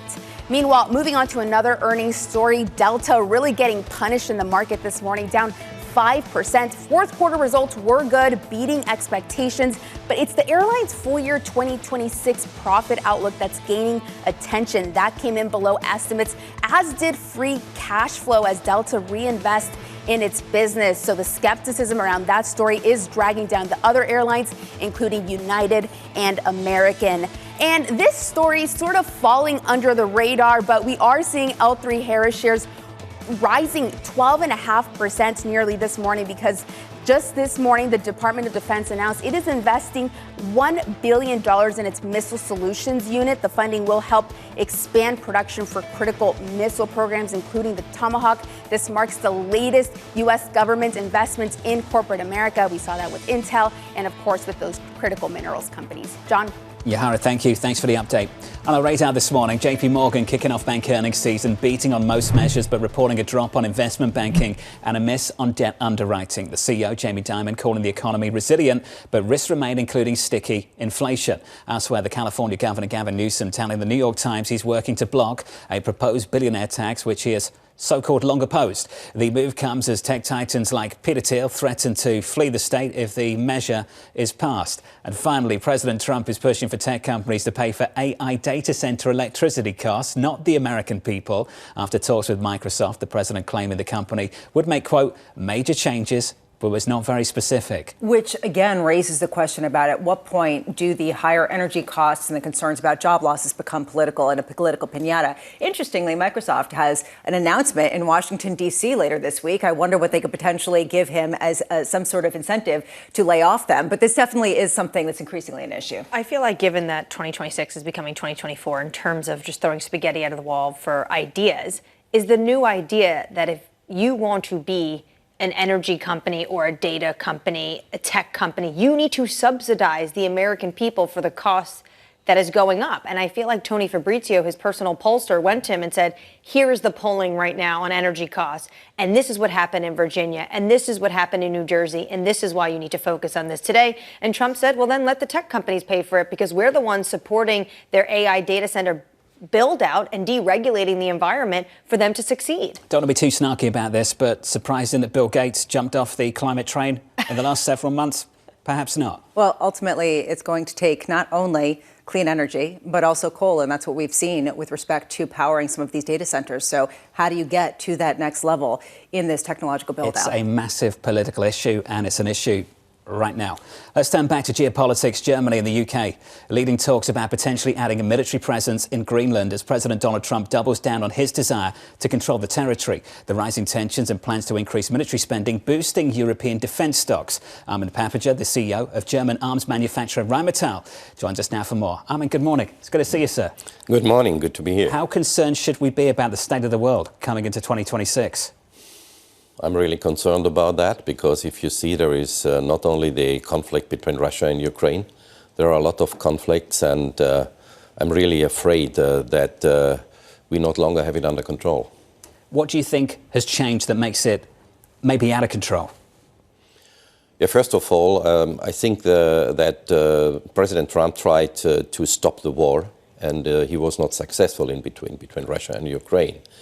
And it's not as easy, because what I think is that Russia, at the end of the day, they want to have a winning strategy. And they lost a lot of people. They lost a lot of material at the moment.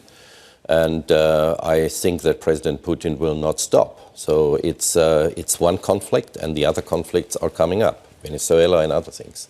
So you don't think we're going to get a peace agreement between Kyiv and Moscow? I'm afraid that this takes very, very long time, very, very long time. And even President Trump says it can last another year.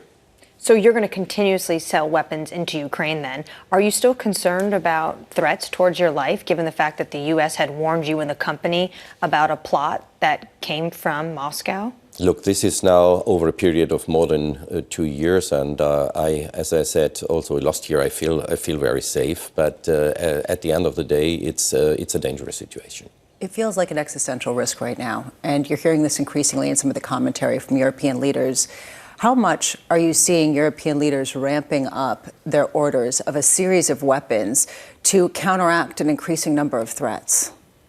I think that Europe acts. Europe really acts. What we have now is in this year, the first year, by the way, in 26, really to get money, and the first 100 billion of Germany, yes, was a very, very small peak. Now the big peak is coming, 800 billion investment. This is huge for Europe. And the industry is acting because we build up the capacities. And as I said, Rheinmetall is building up 13 factories at the moment, yeah, in parallel. Never, ever happened before. So we do a lot. We act.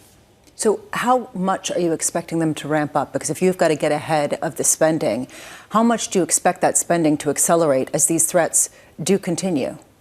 We start very strong in 26, and we will be on a level in 27, 28, where we have a peak production. And then we are really good in Europe. So sales-wise, you were looking for, what, 50 billion by 2030? Yeah. Do you think risks are skewed to the upside now, given what's developed in the last few weeks alone?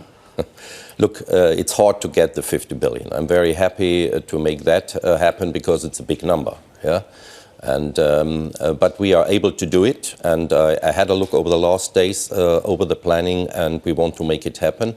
If it becomes more, I'm happy. Your stock has been flying over the last 12 months. It's up by more than 150%, I believe.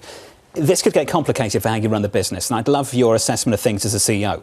We saw a number of comments come from the president in the last week, lashing out at defence contractors here in the United States, who, of course, are making more money as defence budgets continue to climb. I just wonder, as a CEO, how you look at that situation, how you manage the business and think about the prospect of capital returns at a time where governments aren't boosting spending and your stock is performing very well. We have at the moment a good situation that we book the business. We will book this year only on the European side around 80 billion euro. Which is unbelievable for such a small company. Yeah, we are still a company which makes 12, 13 billion, and 80 billion is for, we have to grow. This is, so therefore I'm very safe that the investment that we are doing, that these investments are safe also for our investors, and that the stock price has the ability to grow. You have these joint ventures with companies, though, like Lockheed Martin. Does it concern you about the president's comments?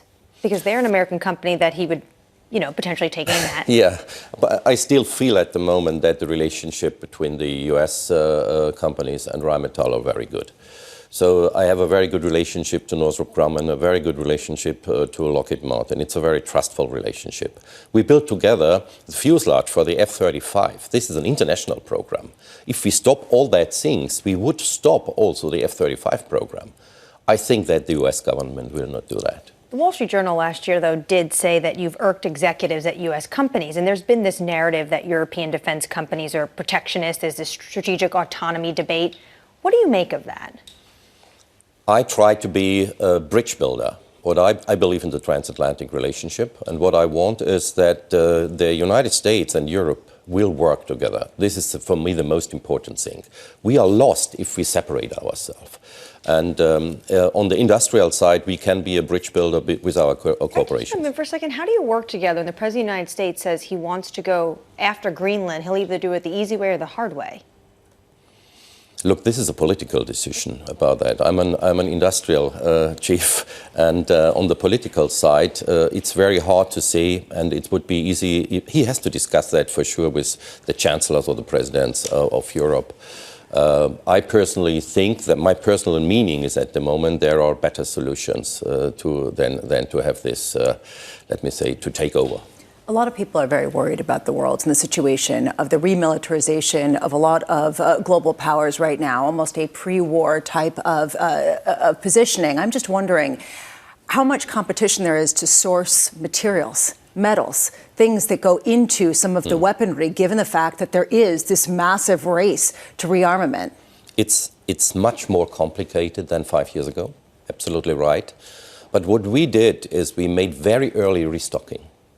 So what we have is we really created working capital that is huge, billions and billions. I invested more than 7 billion in working capital on top, and especially to be independent from China with Chinese materials, to be independent on the semiconductor side. This is a point, also a 5 years contract with them.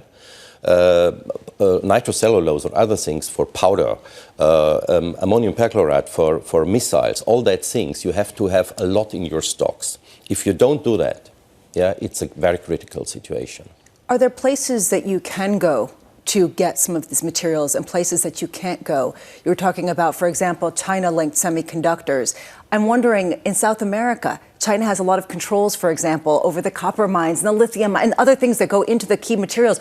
Are there sort of go zones and no-go zones for you? There are independent things. And what we look at the moment, as an example, we look for linters in Australia, where China has not the lead in this area, or we look to Argentina, where also opportunities, so we look for that. But we don't stop the relationship with China. This is also very important for me in that things. It makes no sense to stop everything, but if they stop it, we must be independent. Can we just finish on the prospects for consolidation? Is this the kind of backdrop that makes it easier or harder to make acquisitions? At the moment, the acquisitions, you have to pay more money. Because the defense business is really growing up, so you have to pay more money, but it makes sense and to do it. And we, as Rheinmetall, we buy every year some companies. And last year we bought the naval business, so we stepped into the production of frigates, corvettes, minesweepers, etc., etc. So we want to grow our business, and we have our target, and our target is 50 billion, and we want to reach it. Armin, it's good to see you. Thanks for dropping by.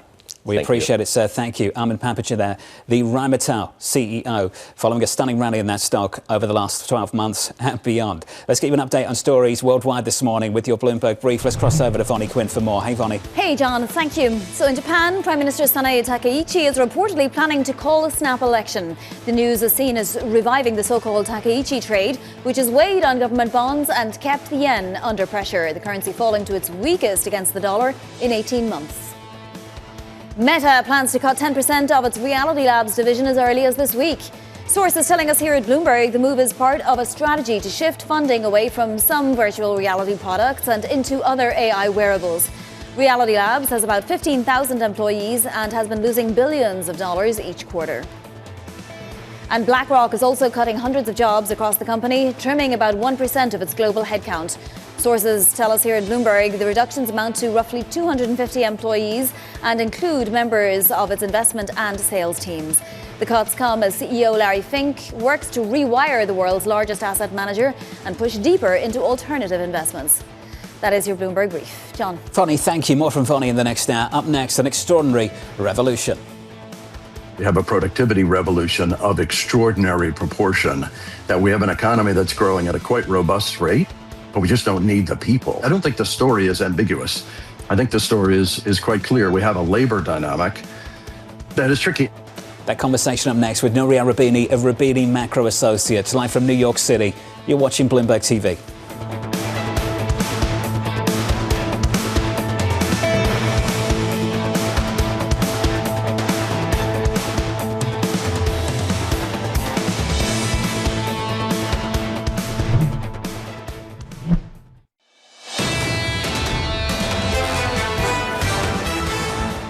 Live from New York City, welcome to the program. Equities and your market picture looks like this. Stocks this morning down by 0.1%, down by 0.2 on the Nasdaq. On the Russell, down by 0.1. In the bond market, yields bleeding a little bit higher, but the emphasis on a little. We're up by 2 basis points on 10s. Given what's happening in Japan, this move is nothing. Japanese yields up by 8 to 10 basis points at the long end of the curve on the prospects of a snap election in Japan sometime soon. Under surveillance this morning, an extraordinary revolution. We have a productivity revolution of extraordinary proportion, that we have an economy that's growing at a quite robust rate, but we just don't need the people. We're just seeing a productivity revolution. I mean, you break down the numbers, you really look at it, it's pretty extraordinary. And I think the labor dynamic is quite significant on the backside of that. I don't think the story is ambiguous. I think the story is quite clear. We have a labor dynamic that is tricky. So here's the latest this morning. US productivity accelerating at its fastest pace in 2 years, fueling hopes for further AI-driven gains. Nouriel Roubini is the chairman of Roubini Macro Associates, and he writes the following. The US remains at the centre of a technology-driven positive supply shock that raises growth and lowers inflation over time. Nouriel joins us now for more. Nouriel, good morning. Good to see you. Great seeing you. Fantastic to catch up with you, sir. You're bullish, not just for the year ahead, but through to 2030. Can you flesh that out for us a little bit more? Yes, I mean, everybody's talking about AI, Gen AI, but this is only one of the 15 technologies of the future. They're all related to AI, but it's AI, semiconductor, biomedical research, quantum fusion, defense tech, fintech, new material science, you name it. And it's a race between US and China. I don't think it's a zero-sum game. US is going to do well, China is going to do well. But my estimate is that the US potential growth is estimated today to be only 1.8%, could be as high as 4% by the end of the decade. And I've done a bit of a bottom-up analysis. And by the way, the data on productivity, after the GFC, average productivity between 2009 and 19 was only 1%. Since 2019, in spite of the dip during COVID, has doubled to almost 2%, 1.9. In 2024 was 2.4%. And the number from Q3 suggests was almost 5%. And by the way, the Atlanta Fed no-cast for Q4 GDP as today is 5.1%. Probably it's too high. But given that one, given the job number, you'll have another high productivity growth. Now, I don't think the productivity growth is 4% or 5%, but there's definitely acceleration. Jobs is key. Is it jobless growth? So-called jobless growth. Yeah. Well, it's a jobless growth. There are three stories. One is that the GDP numbers are wrong, and the GDP numbers are going to be revised towards the weaker labor numbers. The other one is that, no, the GDP growth is strong, and you're going to have some adjustment upward of the revised data. I think the third explanation is the more correct one. You can have strong GDP growth and having weak labor growth because we're having a productivity revolution. If you're looking, for example, at the revenue, real revenue, per worker of S&P 500 firms since the launch of ChatGPT in November 2022, the average has increased for S&P 500 firms by 15% in the last 3 years. So it's almost 5% per year.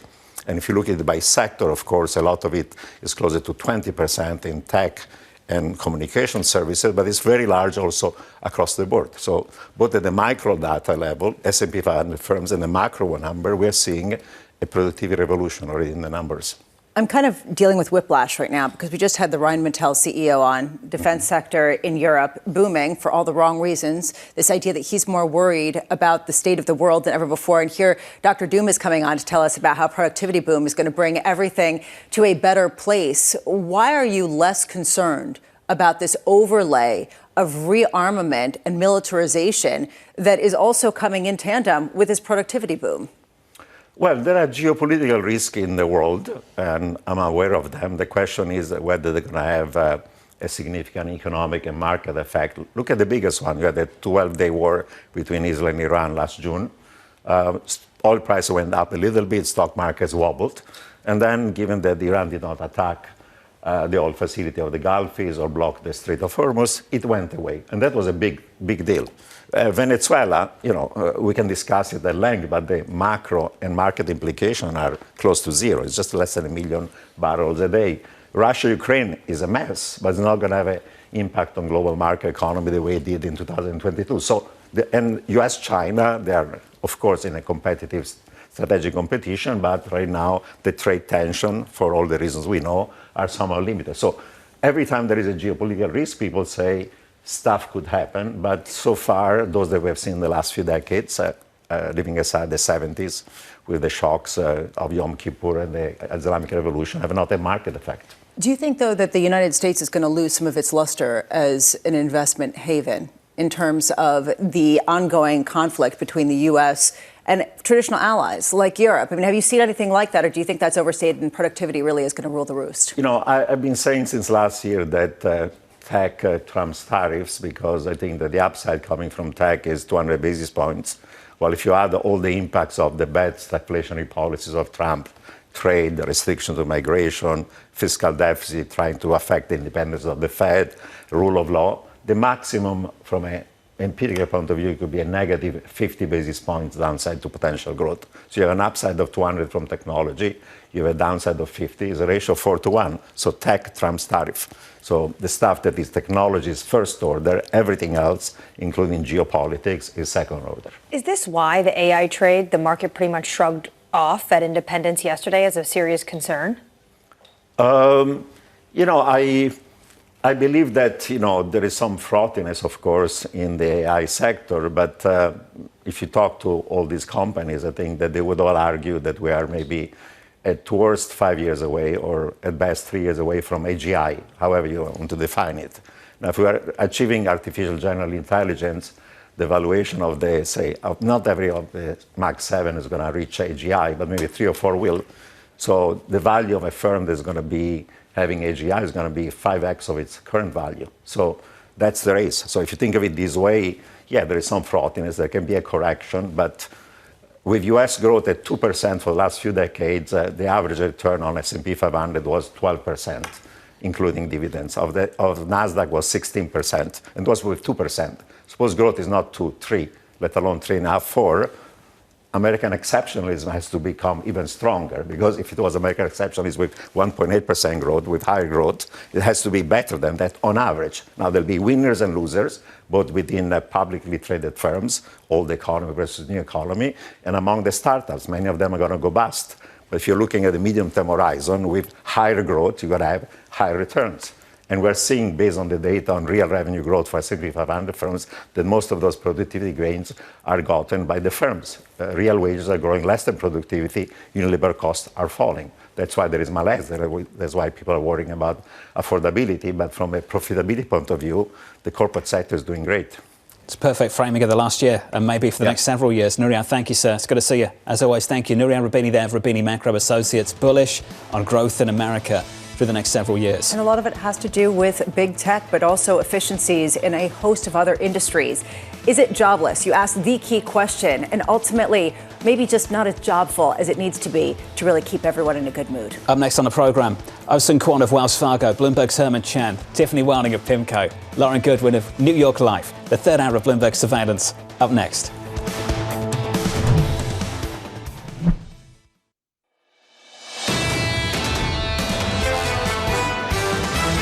Equity investors care about corporate earnings. The stocks are a little overheated here going into earnings season. We're risk on right now as we start 2026. The markets, I think, have correctly gravitated to the positive fundamentals. We're just going to have a more sensitive market. This is Bloomberg Surveillance with Jonathan Ferro, Lisa Abramowicz, and Annmarie Hordern. Roubini on the way out of the room. I'll invite you to my next party, but don't come. The line of the I don't year. think anyone's ever said that to me, and I'll invite you, but don't come. And you know what? You won't come because you're not a during the week go out kind of guy. I'm not a go out kind of guy. Period. Yeah. Well, he could have just said, "I'll invite you and you won't come." Right? Yes. But don't come has a different. We'll dissect that for the rest of the week. I'm taking offence from New York City this morning. Good morning. No, good you're morning. Not. Absolutely not. The third hour of Bloomberg Surveillance starts right now. Your scores look like this. Equity futures on the S&P 500 negative by 0.1%. On the Nasdaq, we're down by 0.2. We've had lots of earnings so far this morning. We'll have more in the week to come. If you turn to the bond market, yields bleeding a little bit higher. 2s, 10s, 30s up by a basis point or two. Things could change at 8:30 Eastern time, so about 29 minutes away, we'll have CPI, another read on inflation at a time where it really feels like the door is closing for another interest rate cut. Certainly at the end of January, after the robust unemployment number that we saw on Friday. I say robust unemployment number because the headline number wasn't that great, but the unemployment rate did come down. A question about whether inflation could potentially stymie any potential chance of a rate cut if inflation comes in greater than expected. A real focus on the housing component, given the fact that it was 0% year over year, or month over month in the previous reading. because it was just based on estimates because the government was shut down. And I heard John Williams last night, the New York Bank president, talking about the fact that he's not that concerned with inflation, going to peak this year, then go back to target next year. He spoke to reporters after giving this speech at CFR and talked about he doesn't see strong pressure one way or another to do anything. So it's kind of a look through on January. And how difficult does that become politically, given the fact that the Fed believes that they are under siege, basically, from this administration, that it is not about the refurbishments going on about the Fed, but it's actually the president trying to attack their independence. And on that front, how it relates to inflation, he said the threat of Fed independence could lead to the risk of, quote, unfortunate consequences.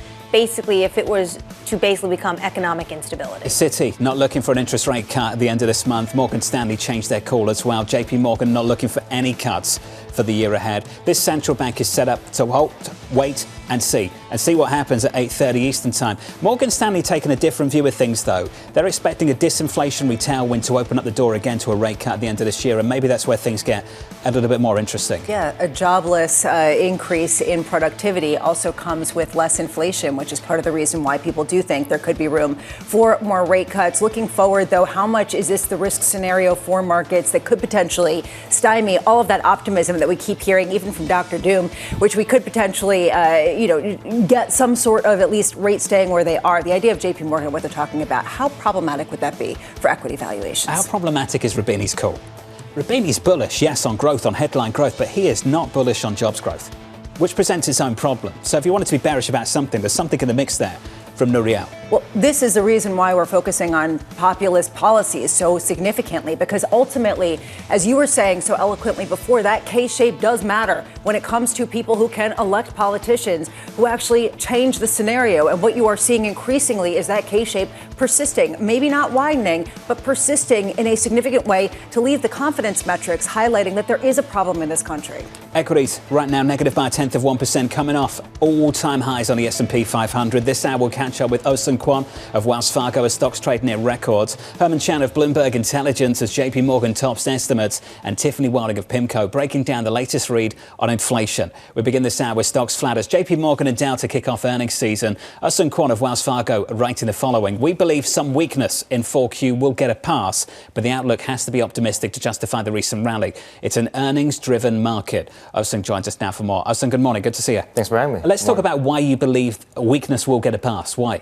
Yeah, because we're about to see growth inflecting higher because of the tax return that we're going to get. So on average, we estimate about $4,000 per person in tax return versus $3,000 last year. So that's going to be pretty stimulative to the overall economy. And I think we are about to see a restocking cycle happening, restocking of inventories. After the IEEPA tariff ruling that we're probably going to get this week, I think companies are waiting and seeing what's going to happen there and start to restock their inventories. And that's going to be pretty optimistic for the cyclical upturn. So I hear rotation broadening out, continuing. Yep. Yeah, we still like the reflation trade in the first half of the year. One thing that we highlighted this morning that's really interesting is the changing reaction function in the equity market on higher rates. So higher rates over the past 3 years has been Magnificent 7 up and the Russell 2000 and the cyclicals down. That's actually starting to change recently, that higher rates has started to translate into Russell 2000 actually outperforming the Mag 7. I think there's two reasons. Number one, I think the market's interpretation of higher rates has shifted from higher rates are restrictive to cyclicals to higher rates are being driven by the cyclical upturn. And number two, because hyperscalers are issuing so much debt, they issued $100 billion just in Q4. And their sensitivity to rates is changing because of that as well. So you don't see the rotation being predicated on a Federal Reserve cutting rates, is that correct? Yeah, I mean, I think the Fed cutting rates is also going to be predicated on what happens to the economy too. So if the Fed cuts fewer times than what the market's pricing in because the economy is good and because we're starting to see the cyclical upturn, I don't necessarily think that's going to kill the reflation trade that we're seeing. This, to me, is a really interesting theory, given the fact that so many people used to say that the rate cutting cycle would be what drives the rotation. And now you're saying it's the economy, stupid, in so many words, that essentially if the economy is good, cyclicals are going to outperform. If it's not good and the Fed has to cut, they're not going to outperform. It raises a question of what kind of economic growth we're looking for. To the point that John was just making earlier and that Nouriel Roubini was making, if you do see gains that are coming without accompanying jobs. How much does that stymie the ability for these cyclical areas to outperform, particularly if they cater to people who aren't necessarily in the upper echelons of income? Yeah, so I think that speaks to the productivity gains that we are seeing because of AI. And I think AI is sort of contributing to the K-shaped economy that we're seeing. So the way I explain AI economy is earnings up, layups up.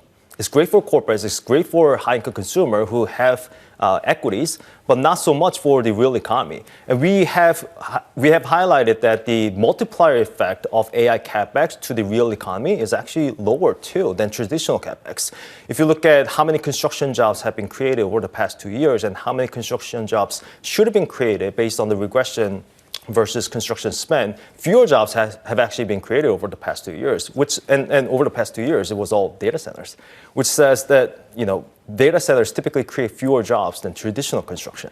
So I think the multiplier effect is lower on AI capex as well. I would love to also get a little bit more of your thoughts about what's going on with tariffs, because we're going to get the IEEPA ruling potentially tomorrow from the Supreme Court. You say there's this restocking potential. Is this the sweet spot? Potentially companies are going to bring in more goods because the administration is going to continue tariffs. It's going to take them potentially a lot more time to enact a legal justification.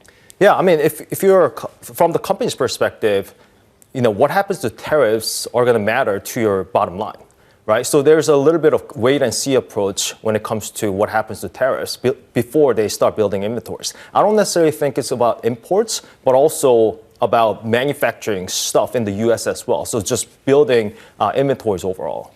But how does it change if the administration just uses other legal authorities? Doesn't the rates almost stay pretty much the same? Yeah.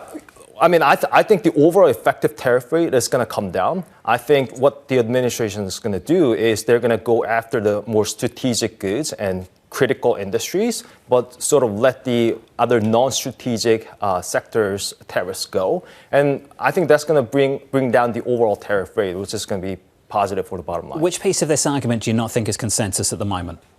That is not well known and well understood? I think the reaction function that I talked about, higher rates meaning broadening out of the market, I think that's very out of consensus.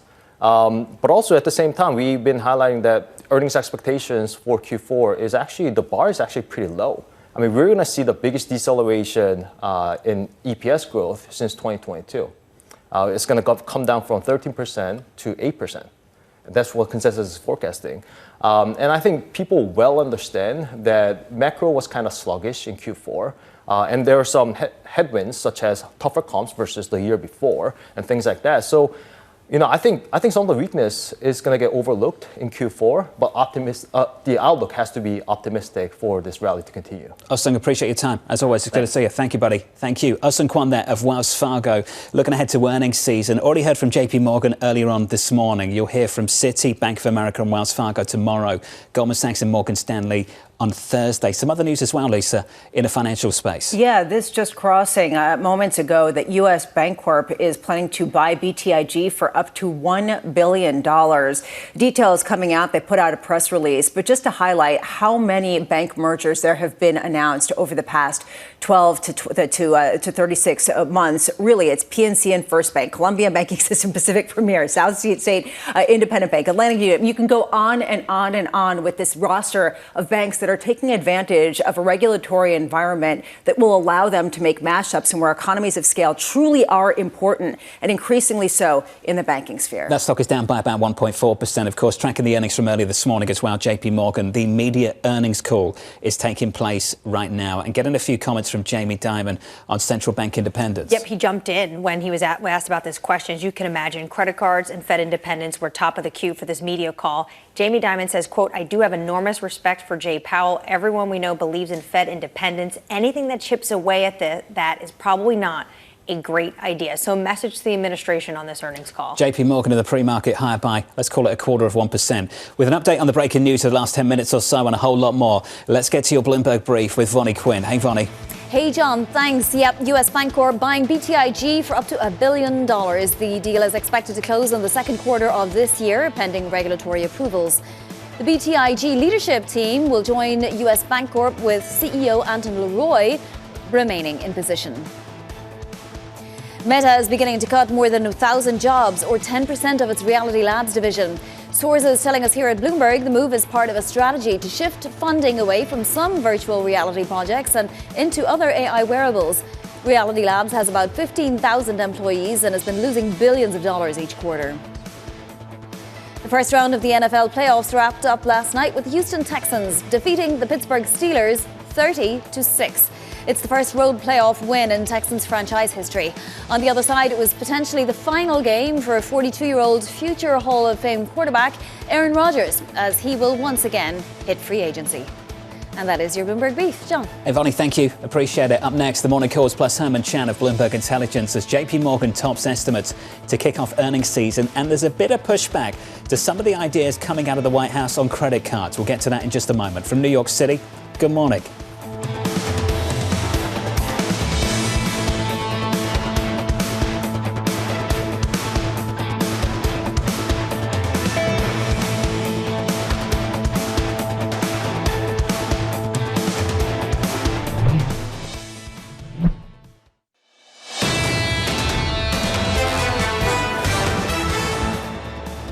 They have a good pulse on what's going on in the U.S. economy, both from the consumer and the corporate side.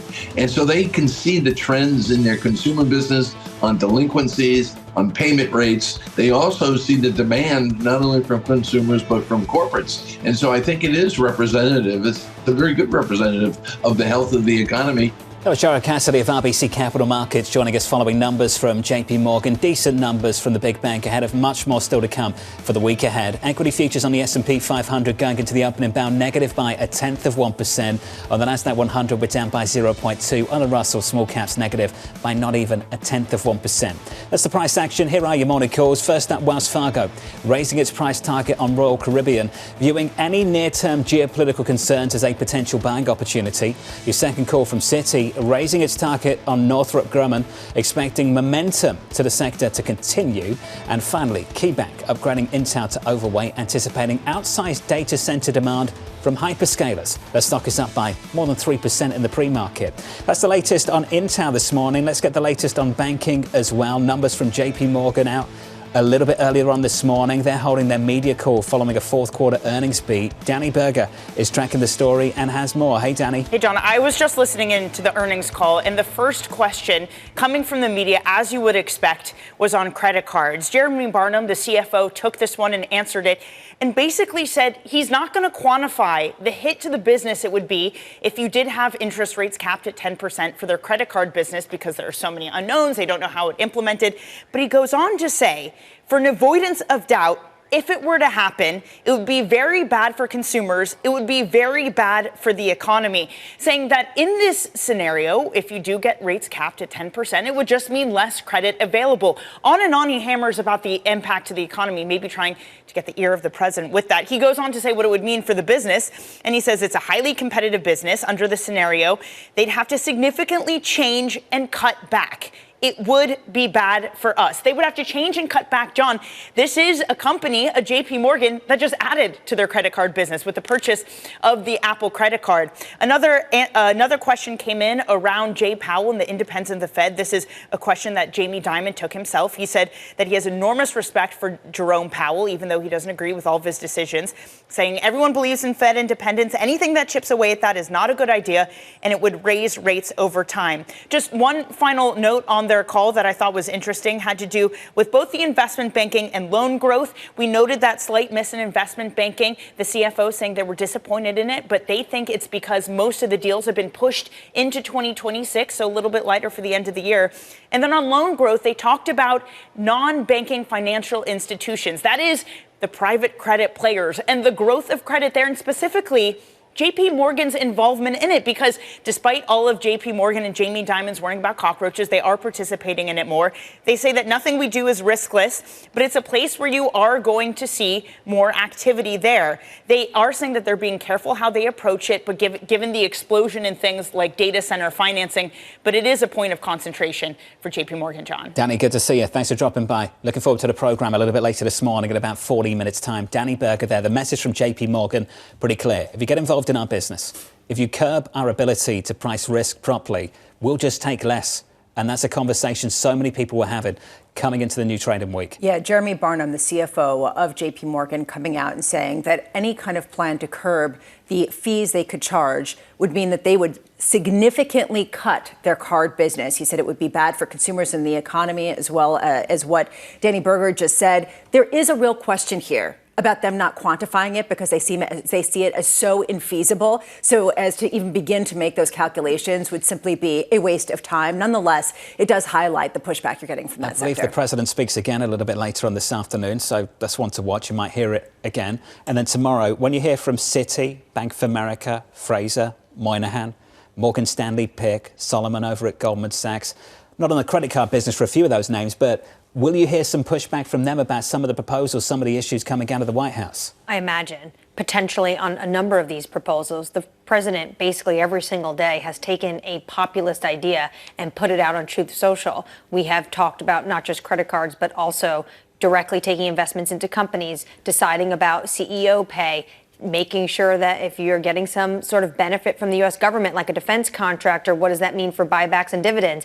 I imagine a lot of these issues are going to come up on these calls, and most especially what these bank CEOs think about the subpoena that was handed to Jay Powell. Herman Chan joins us now from Bloomberg. He joins us around the table. Herman, good morning. It's good to see you. Good morning. Let's just start with the numbers. Your initial takeaway from looking at what JP Morgan delivered. Yeah, solid earnings beat highlighted by really good strength in the markets and trading activity. Slight underperformance in investment banking, but as Danny alluded to, a lot of deals were pushed out. We have seasonality in the fourth quarter where things typically slow down, so we're not reading too much into that. Lisa noted that too. When we get the other banks to report tomorrow and again on Thursday, you expecting to see a similar thing? Yeah, I would say maybe markets will not be as robust across the group versus what JP Morgan posted. So that's going to be a high bar for others to meet. But overall, we think investment banking will be solid.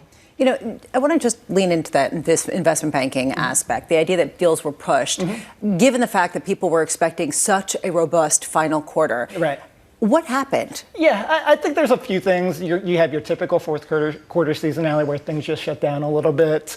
There are also the government shutdown, right? So the SEC was closed for a bit of time. So some of the paperwork that needs to go through for an IPO, for example, may have been pushed out in the first quarter. So those are things that we're not too concerned about, but nonetheless, it did affect the fourth quarter numbers. And we are seeing a number of announcements early this year in terms of mergers, et cetera. And you tie in JP Morgan's incredible results with the announcement that U.S. Bancorp is buying BTIG. I wonder how much this is a shot across the bow. Get bigger. Yeah. If you want to succeed, you need to get bigger, whether you're regional, whether you're anyone else. Is JP Morgan's gain everybody else's pain unless they bulk up? Yeah, I think that's what you're saying. You're saying an emergence of scale is great, and a lot of the regional banks like a PNC, as a Fifth Third, as a Huntington are really doing bank deals to get that scale to become a more national player in the United States. And then for U.S. Bank with the BTIG deal, really bolsters their capital markets activity. They're more known right now as a fixed income trading shop and fixed income underwriting shop to really support their corporate banking business, but this really broadens out their capital markets capabilities. Taking a step back, how difficult is it for banks right now to really deal with the Trump administration? The world feels very gray. They're happy about things like this, M&A, deregulation. But on the other hand, more populist ideas coming from the Oval Office. Yeah, that's right. There's a bit of a yin and yang effect, right? So the markets generally has been pretty optimistic about banks over the past 3 months or so. We've had really strong outperformance for financials and banks in particular. But then yesterday and over the weekend, the news from President Trump and his tweet, really goes to show that there's a lot of mercurial aspects with how the administration really operates. So there's going to be some puts and takes. The card cap is not helpful, so we'll see what comes down the pike for president over the years. But overall, economy solid, deregulation is great and a benefit for banks, and you've seen the increased M&A activity. The JP Morgan CFO doesn't want to quantify what a 10% interest rate cap would be. What would it mean for JP Morgan? It's hard to say. There's a lot of puts and takes. How much they cut their balances, what they do with maybe jacking up fees in retaliation for the rate cap. So we tried to quantify it. It's maybe like rough estimates, maybe a potential 15% hit to earnings if we had to guess for JP Morgan. But again, it's a moving target and there's lots of ways that things could move. Can we finish on costs? Yeah. Who's hiring right now? Yeah, not a lot, right? So we've seen headcount for our largest banks pretty much flat year over year. A lot of it's due to productivity gains. AI is really driving down the need for a lot of the back office folks. So you've seen banks take out the back office folks and really focus on the producers, and that's going to be ongoing. Do you think this is what the AI story is going to look like? They're just going to keep things flat, and they're just going to keep on growing? Yeah. Instead of seeing these big headlines, they're laying off thousands and thousands of people because of AI. Yeah, that's right. There's going to be some potential pruning of your headcount as AI gets more ubiquitous, and you see it proliferate across areas like, for Bank of America example, they talked about their Erica platform and how it's reduced the need for a lot of folks because people just self-serve with that self-service. That's going to come with its own problems in the next few years. You might not see the flashy headlines, we're laying off loads of people, but still, you're not hiring, even as you're growing tons. Great for shareholders. I'm not sure about the political backdrop. Last year, I think 2 years ago, Brian Moynihan was talking to us about this and said that that's how you would see it, not necessarily a mass layoffs, but each individual would be that much more productive and would generate that much more in terms of income. How does this get handled? This is really going to be the key question. What do you do with growth that comes without jobs? You cap interest rates on credit cards. Well, you see those kind of policies. Yeah, you know, like I'm being snarky, no, I know, but they're you're the kind not. of policies you'll see coming out of administrations in the future. Yeah, which is the reason why I'm actually curious to see whether there's anything feasible that can be proposed that actually will have the effect that they're trying to make, rather than just pushing people to buy now, pay later types of lenders. Herman, it's good to see you. Thank you, sir. Thanks for dropping by. Herman Chan there of Bloomberg Intelligence. Coming up on the programme, the inflation data just around the corner. We'll catch up with Tiffany Wilding of Pimco to break down the numbers and work out if the door is still open or not to an interest rate cut later this month. Based on recent communication from the core of the Fed, including the New York Fed President John Williams, it looks like that door is firmly shut. That date is just around the corner. Equity futures on the S&P 500 into the opening bell, 1 hour away, negative by 1/10% on the S&P. On the Nasdaq, down by 0.2.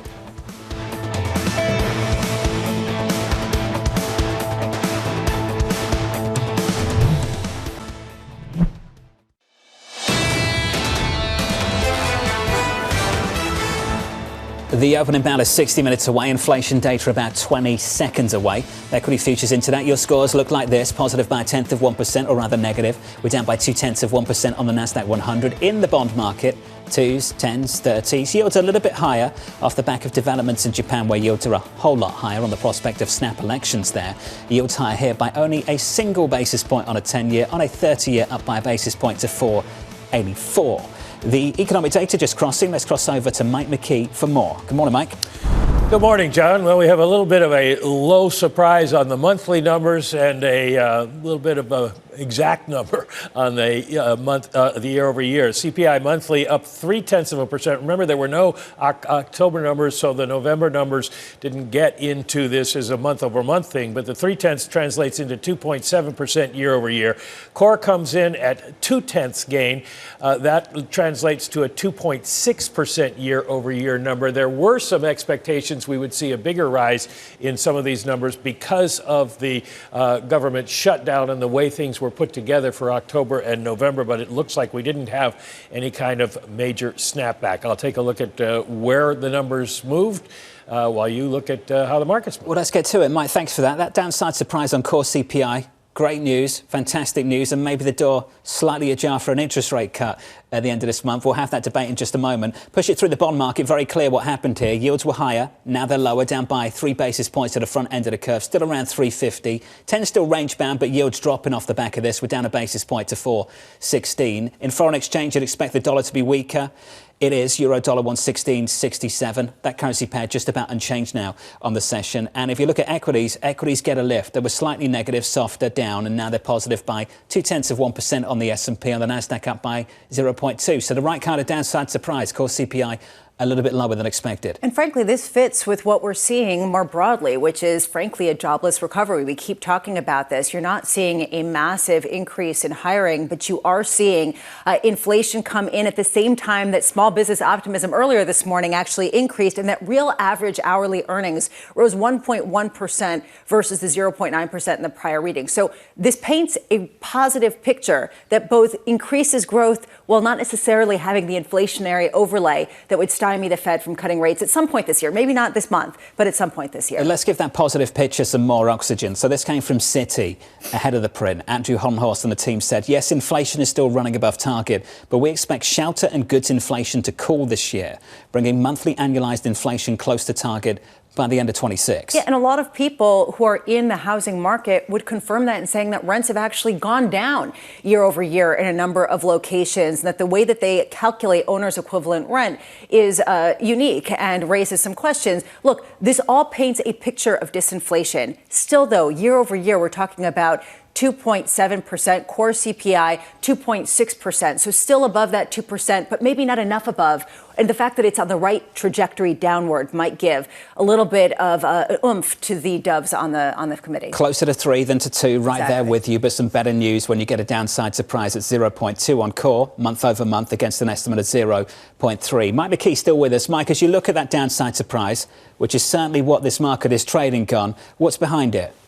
Well, it looks at this point like a lot of it has to do with gasoline prices down a 0.5% on the month. Most other categories seem to be up, although we did see a drop of 1.1% for used cars. That was somewhat predicted. The interesting thing is housing, as you were talking about, because there was a feeling that the lack of October data would depress the housing numbers and keep them depressed. But we see the owner's equivalent rent come in by 0.3 gain. That's up a little bit, and rent itself up 0.4 on the month.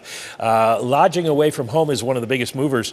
Hotels up 3.5%. That looks like it's incorporating some distortion from the government shutdown. And apparel up 0.6%. That's not a surprise. There was an anticipation that the November numbers have been depressed by discounting for Black Friday, so we would see a rebound. And that's one area in which we do see a rebound. Goods prices were flat on the month. Services prices up 0.3. So all in all, a fairly contained report. But we do have to caution that because of the shutdown, there are going to be distortions in this data, and we'll have to figure out which of these numbers are the most distorted. Mike McKee, just before you go, what do you make of the argument we hear on Wall Street? I want to talk about Shelter specifically, that because of the way they measure inflation, they're missing the story, that ultimately there's a strong tailwind, disinflationary tailwind for the year ahead on Shelter. Well, there was a feeling that we were going to see more of that in these numbers because of the way they calculate things. We do know it's distorted. It didn't really show up this month, and it's not clear that the tailwind is going to continue because we still don't know what people are going to respond to in terms of mortgage rates, and we're still not seeing a lot of houses built. We get new home sales and new home construction coming up at 10 o'clock, and we'll see if there's any progress made there. It's an October number, but it's the latest that we're going to have. Mike McKee, appreciate the update. Thank you, sir. Tiffany Wilding of Pimco joins us now for more. Tiffany, welcome to the programme. We'd love your view on, 1, the data we just got, but 2, the outlook for inflation. Is there a better story to tell? Yeah, well, I mean, it sounds like it was a very mixed bag, as Mike McKee just described. It seems like the softer than expected numbers came really from the good side, and even on the good side, it was very much a mixed picture. So you have tariff-related pass-through that's happening at a very uneven pace depending on industry. So you had electronic products, that appeared prices were down quite a bit, but other things like apparel were up. So it's it looks like a pretty confusing number, quite frankly. And on top of that, you did have government-related distortions because of the shutdown. So I think the Fed will have to parse through this. The way that we read the tea leaves more recently is that after 75 basis points of cuts that they've implemented in the second half of 2025, they're much closer to neutral. They're on the higher end of their own range, estimated range for neutral. And as a result of that, with the labor market stable, they're pretty comfortable pausing here to just get more information and see what happens. It was quite a confusing number, is an evergreen statement for the past 12 months and probably the next 12 months of data that we're about to get, Tiffany. I just wonder, when do you think that we will get a number that is not confusing, that gives us a little bit more information, given the fact that this is a muddied economy with slow hire, slow fire, the idea that maybe you're getting disinflation, you're not getting a jobs recovery, but at the same time, you're getting growth? Yeah. I mean, so I do think that, we've heard from various, companies and other industry sources that the holiday shopping season was going to be a key season where they were trying to hold prices, maybe even, elevate discounts in order to gain market share. And then more potential tariff pass-through would be likely in the first part of next year. We also had an inventory story. You had a bunch of stocking ahead of tariffs. Companies were holding higher inventories, and some of that was probably getting them through the holiday season. So I think it's really going to be a little bit of a test, early next year, to see how companies react to this new regime. The other part of this, of course, is that we have a Supreme Court decision coming out that will have implications for tariffs. The administration has talked about rebuilding the current regime, even if the Supreme Court strikes down, the tariffs on legal issues. So that adds a wrinkle to this. And then the final thing that, will have material implications is that we do have offsetting fiscal stimulus that's coming. This will be one of the biggest refund tax seasons in recent memory. So the economy overall doing strong. There are winners and losers under the surface, and on top of that, we are getting some fiscal stimulus. So we'll have to see how inflation evolves amid all of those factors, we think, early next year. Which sector of the economy? Early this year, excuse me. Which sector of the economy, Tiffany, do you think is going to drive inflation, given the fact that people don't think it's going to come from housing? And so far, it hasn't really come from manufacturing. Yeah, well, so I think that the labor market as well is not really a place that you're seeing inflationary pressures. It's really the wealth effect right now that appears to be driving elevated domestic demand, more resilient consumption than I think anyone was expecting. We're tracking consumption growth in the second half of the year, 2.5%, and that's at a time when you have real labor income growth at 1%. So you're clearly getting a wealth effect here that's keeping demand elevated. So that appears to be the source of demand and some potential inflationary pressures. And just how that comes out in the data. Again, it's a winners and losers economy, and that should be reflected in the CPI as well. The housing side has been a relative loser here. It does look like to us that rents will moderate, quite dramatically. We think they could be below a pre-pandemic trend.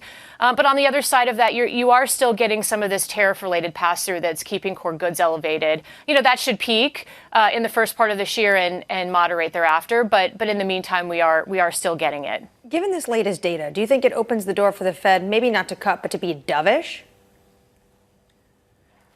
I think that the Fed will, I think they certainly will, they will. They will say that inflation, has looked better than expected, and I think that's absolutely right.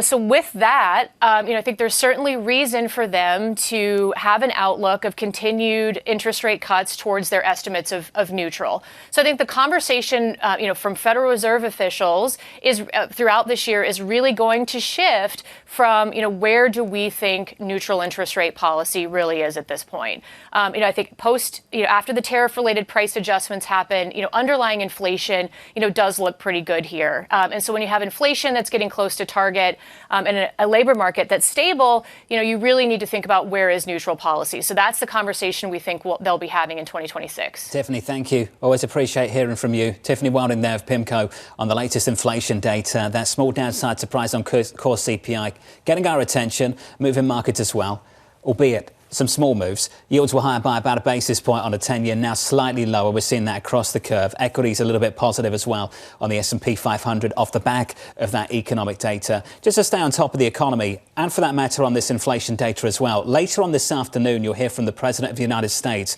continuing his push for an affordability push down in Washington, D.C. He's going to deliver a speech at the Detroit Economic Club later on this afternoon. Bloomberg's Tyler Kendall has a preview for us. Hey, Tyler. Yeah, hey, John. Well, on the heels of the CPI report, I'd expect President Trump to refocus the narrative on the economy in a critical battleground state, not just with his speech to the Economic Club in Detroit, but he's also set to tour a Ford Motors factory plant where they make F-150s in a bid to tout his domestic manufacturing push and his more protectionist policies like tariffs in a place that's seeing a mixed economic situation. Michigan is one of the states with one of the highest unemployment rates in the country, while also witnessing a shrinking labor force, according to data. So this is a president that's probably going to put more of a focus on his more populist messaging and that slew of policies that we've seen in recent days. Those proposals including a cap on credit card interest rates, banning institutional investors from buying single-family homes, and then his post yesterday saying he's working to ensure big tech companies don't drive up electricity costs for consumers amid the AI boom. This is President Trump's third domestic visit to a battleground since early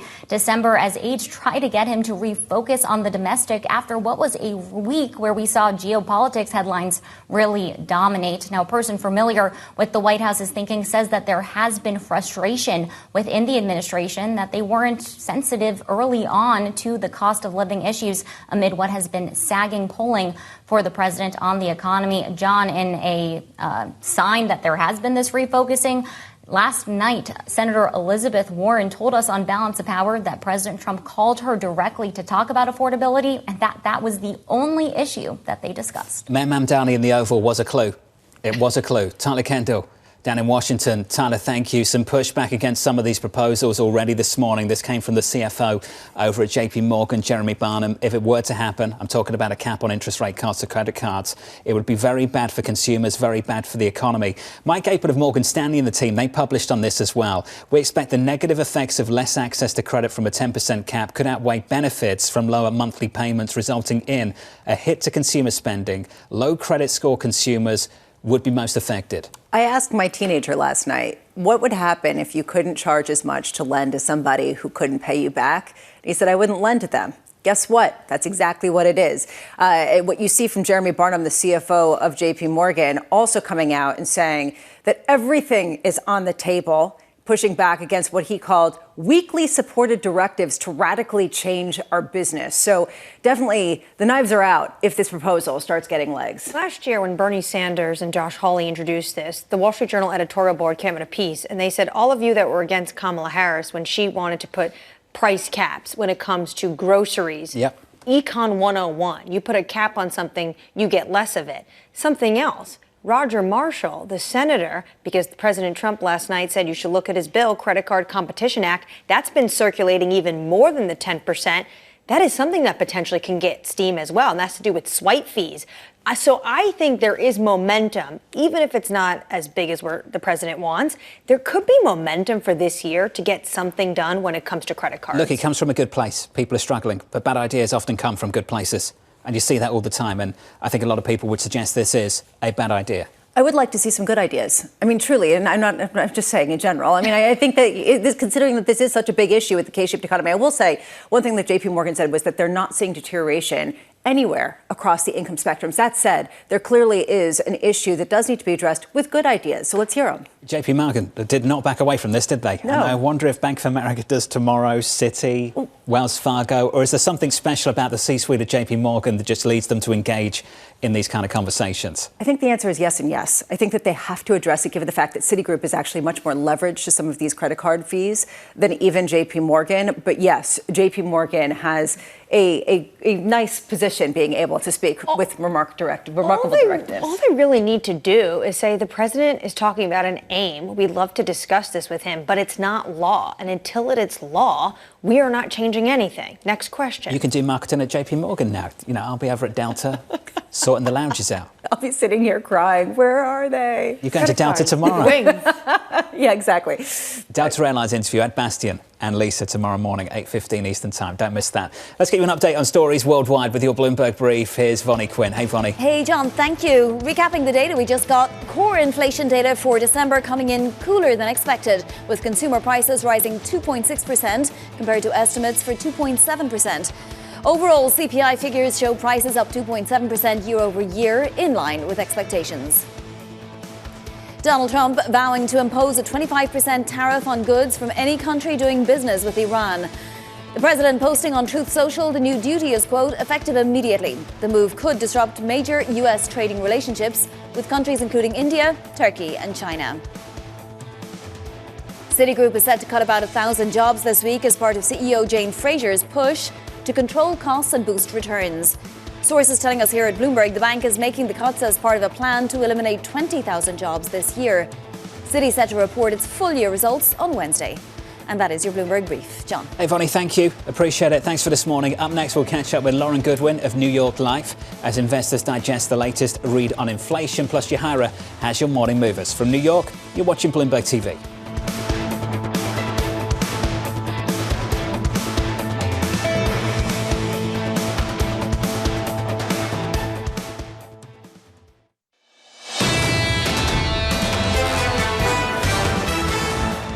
Looks like a pretty confusing number, quite frankly.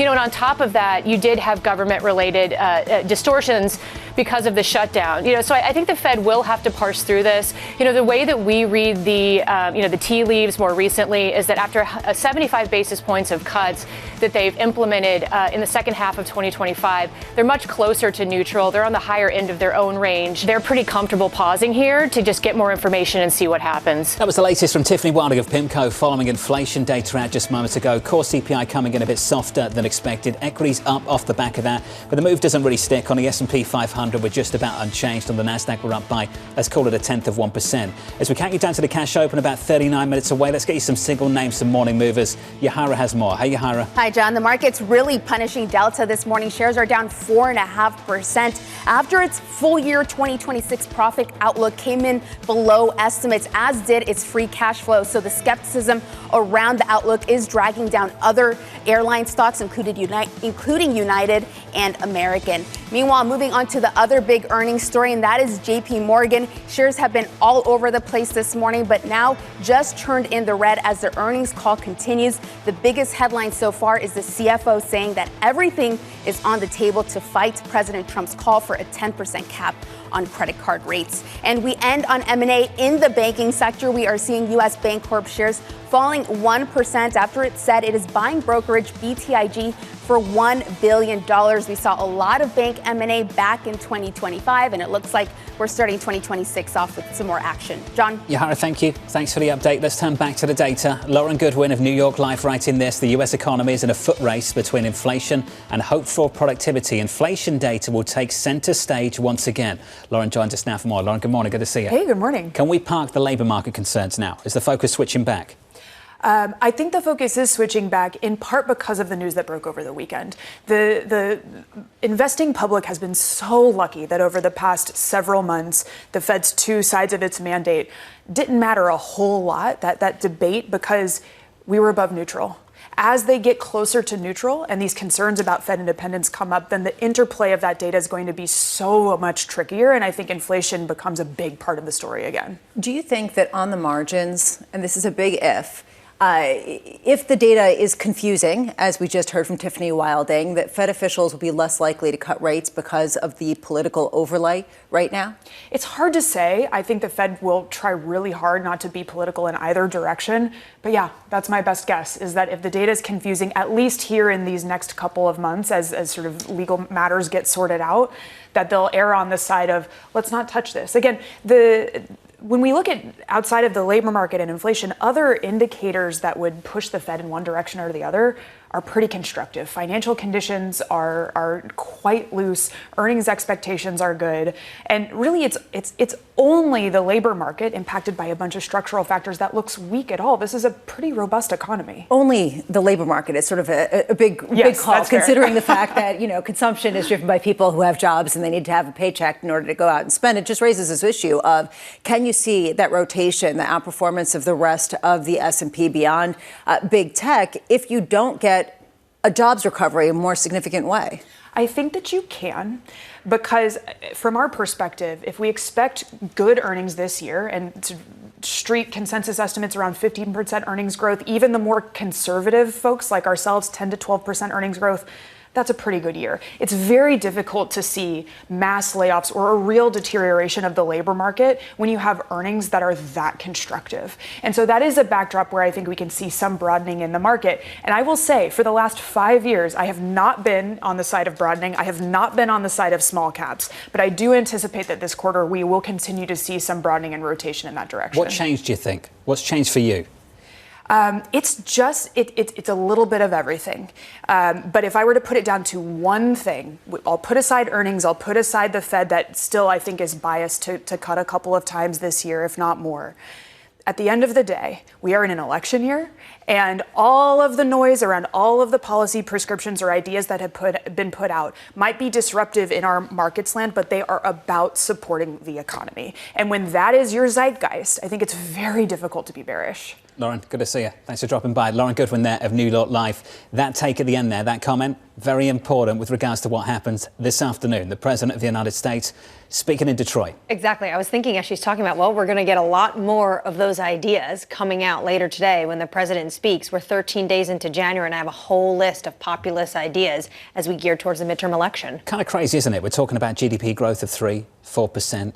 Earnings growth, double digits, and yet we're concerned about the labour market still. That's the world we're in. It's quite unique. Well, people aren't able to get a job so easily if they lose their jobs. And this is a huge existential fear at the same time that you have a lot of people who still are feeling the effects of year-over-year inflation. And that has been the issue facing us in a lot of these consumer surveys that President Trump will be speaking to later this afternoon in Detroit. Looking forward to your chat tomorrow as well. Thank you. With Ed Bastian. Me no too. doubt that's going to feature inequality too.